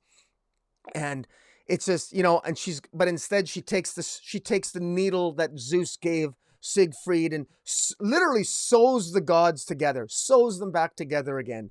And I realize that this is a tale of mythology, that this is all symbolic stuff, but this is exactly why Wonder Woman comics don't sell. This is exactly why. This is nonsense. This is stupidity. This is Wonder Woman letting horrible, not only horrible people, horrible godlike entities with godlike power get away with it. And they get away with it. And that's what I hate about this. And then it ends with the stupid squirrels, with this Ratatoss the squirrel telling other squirrels about the tale of Wonder Woman. I mean, this is coming off of death metal. I don't care about squirrels talking to squirrels. Like, this is so frustrating. Like, I wanted this to be about Wonder Woman actually having done something useful, having come out of death metal. But instead we got all this. And again, we got some good moments in the first 2 or 3 issues. They were decent stories with Ragnarok meeting Thor and Thirsty Thursday and Celebration with the Valkyrie. Fine. But God, this has been overkill. And it's frustrating as hell to me that I'm so glad this is over. But for God's sakes, they say next is Diana's return. I sure as hell hope so. I really do. But sorry, man. Yeah, how long? How many issues? How many issues do you think it's going to take her to get back to her? I don't know, but 5, but it's 6? I don't even know. I don't even know if is Becky Cloonan and Michael Conrad, are they still on the title next issue? I don't even know. But I'm pretty sure they are. But I mean, I will just make this comment that Becky Cloonan and Michael W. Conrad also did the Midnighter backup series, which I'm not a fan of. I think that was the worst of the backups. And their Wonder Woman here is dragged on forever. They don't inspire a lot of confidence in me. I think that of all the trinity of all the DC characters right now, the one that is in the worst stages right now, I don't like how Wonder Girl's being written by Joelle Jones. I'm really worried about it. I think this Wonder Woman is definitely off to the wrong. Is not in great hands right now. This is directionless. Wonder Girl seems to be directionless. Maybe I'm hoping Nubia, Queen Nubia, that she's getting her limited series coming out. I hope that's going to be better. But at this point, Amazons are not in good hands in the DC universe. And I'm loving the general direction of the DC universe right now, generally speaking. You and I both are. But personally, I'm really worried about the direction of any Amazon right now as they are currently being written. Well, again, we talked a lot about how we felt like they were taking Wonder Woman off the table to give the Wonder Girl series a chance to shine, and it's been plagued by delays, and we've only gotten 3 issues, and they haven't been very good. We haven't gotten any of Nubia, and now Diana's back. And if you read the solicitation for number 780, which is the next issue of Wonder Woman, after the events of Death Metal, Diana finally makes it back from her unforgettable odyssey through the sphere of the gods. Unforgettable. Yes, you're right. It's seared into our brains because it lasted forever.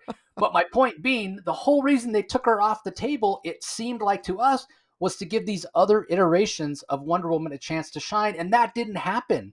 They completely dropped the ball. right? So let me read the rest of the solicitation. After the events of Death Metal, Diana finally makes it back. Unforgettable Odyssey through Sphere of the Gods. Has the world moved on without her? This special, oversized story paves the way to an exciting new future for the greatest hero of them all. That tells us absolutely nothing about what's actually coming up next in Wonder Woman. But I will say this.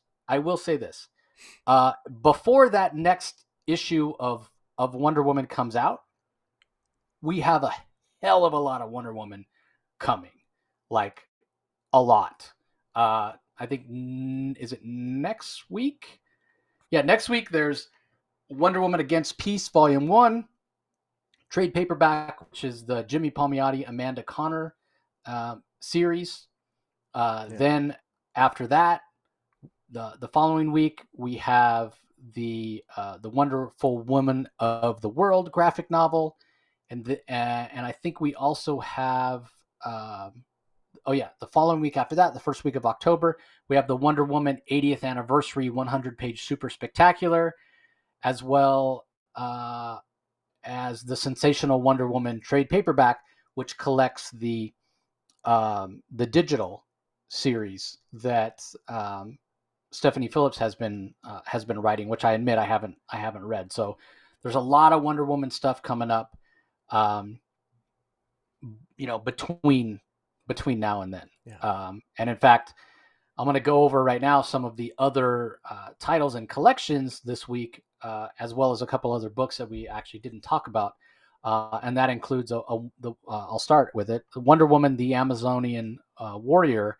It's the 80 Years of the Amazon Warrior Deluxe Edition hardcover, which we got one for Batman and we got one for Superman. And basically it's a hardcover collection that collects some of the most famous Wonder Woman stories. So they're definitely pushing a lot of Wonder Woman stuff out right now as we celebrate her 80th anniversary. But I think you have to start with her regular series being good. And right now it's not. And it's hard to understand exactly what DC's doing with her, because again, it felt like they took her off the page and were telling this story of her, off of Earth to give a chance for other Wonder Woman family stuff to shine. And I feel like they didn't take advantage of it.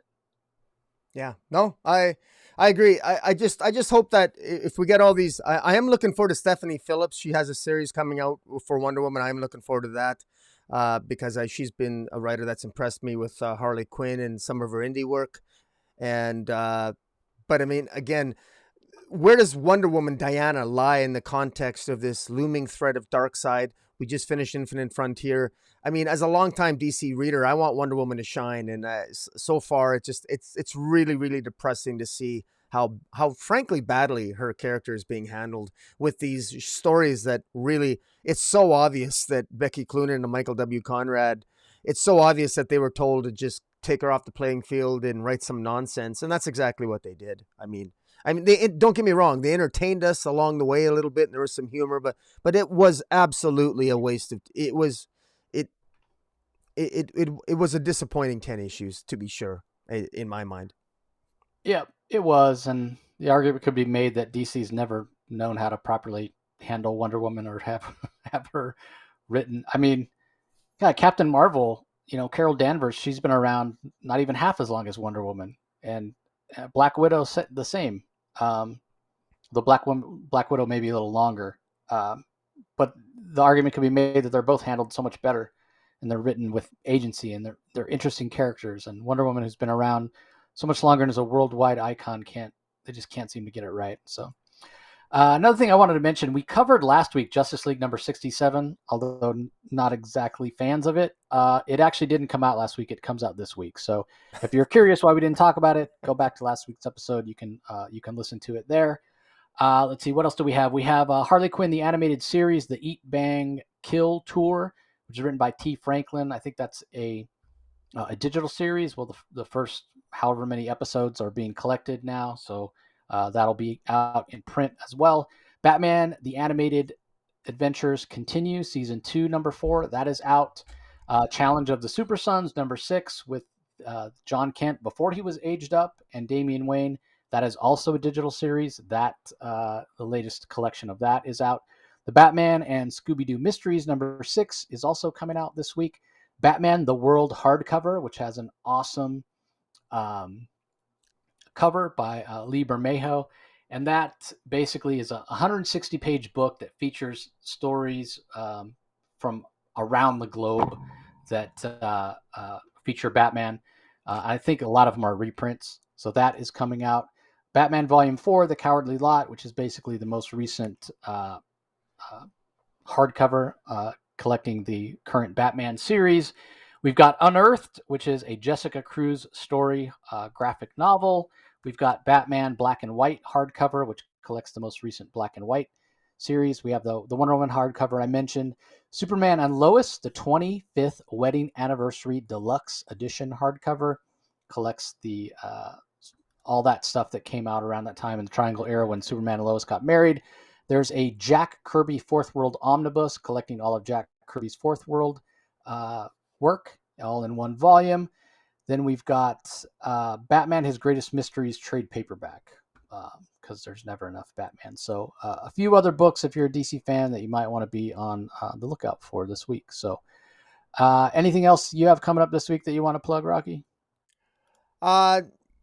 Well, I'm still, now that I'm finally done my thumbnails for I'm going to be doing a review on Infinite Frontier, the digital series, as well as leading all the first 6 issues of Infinite Frontier, and my theories as to where we're headed into 2022 for the DC Crisis. I should be able to finally get that out this week. Yeah, we have our usual New Comic Wednesday coming out. I just haven't had much time to do much of anything else right now, so look forward to that. But we're going to start dumping some new episodes for all our other projects that we have going on that we've been neglecting. We're starting to ramp back up, so get ready for all that. So again, Rocky and I want to thank everybody for joining us. Just a reminder, if you're listening to us on the audio only, be sure you head over to YouTube, give this video a like. Be sure you subscribe to the Comic Boom ! Channel, so you know when Rocky puts out new episodes and new content. Just ring that notification bell so you get that notification in your inbox. Likewise, if you're checking us out on YouTube and you want to be sure you don't miss any of that upcoming content or creator-owned interviews or what have you that we do, be sure you go over to your favorite podcast app or platform and subscribe to the Comic Source. We're available everywhere podcasts are available: Stitcher, Google Play, Apple Podcast, all that kind of good stuff. So once again, we want to thank everybody for listening, and we'll talk to you next time. See you guys later.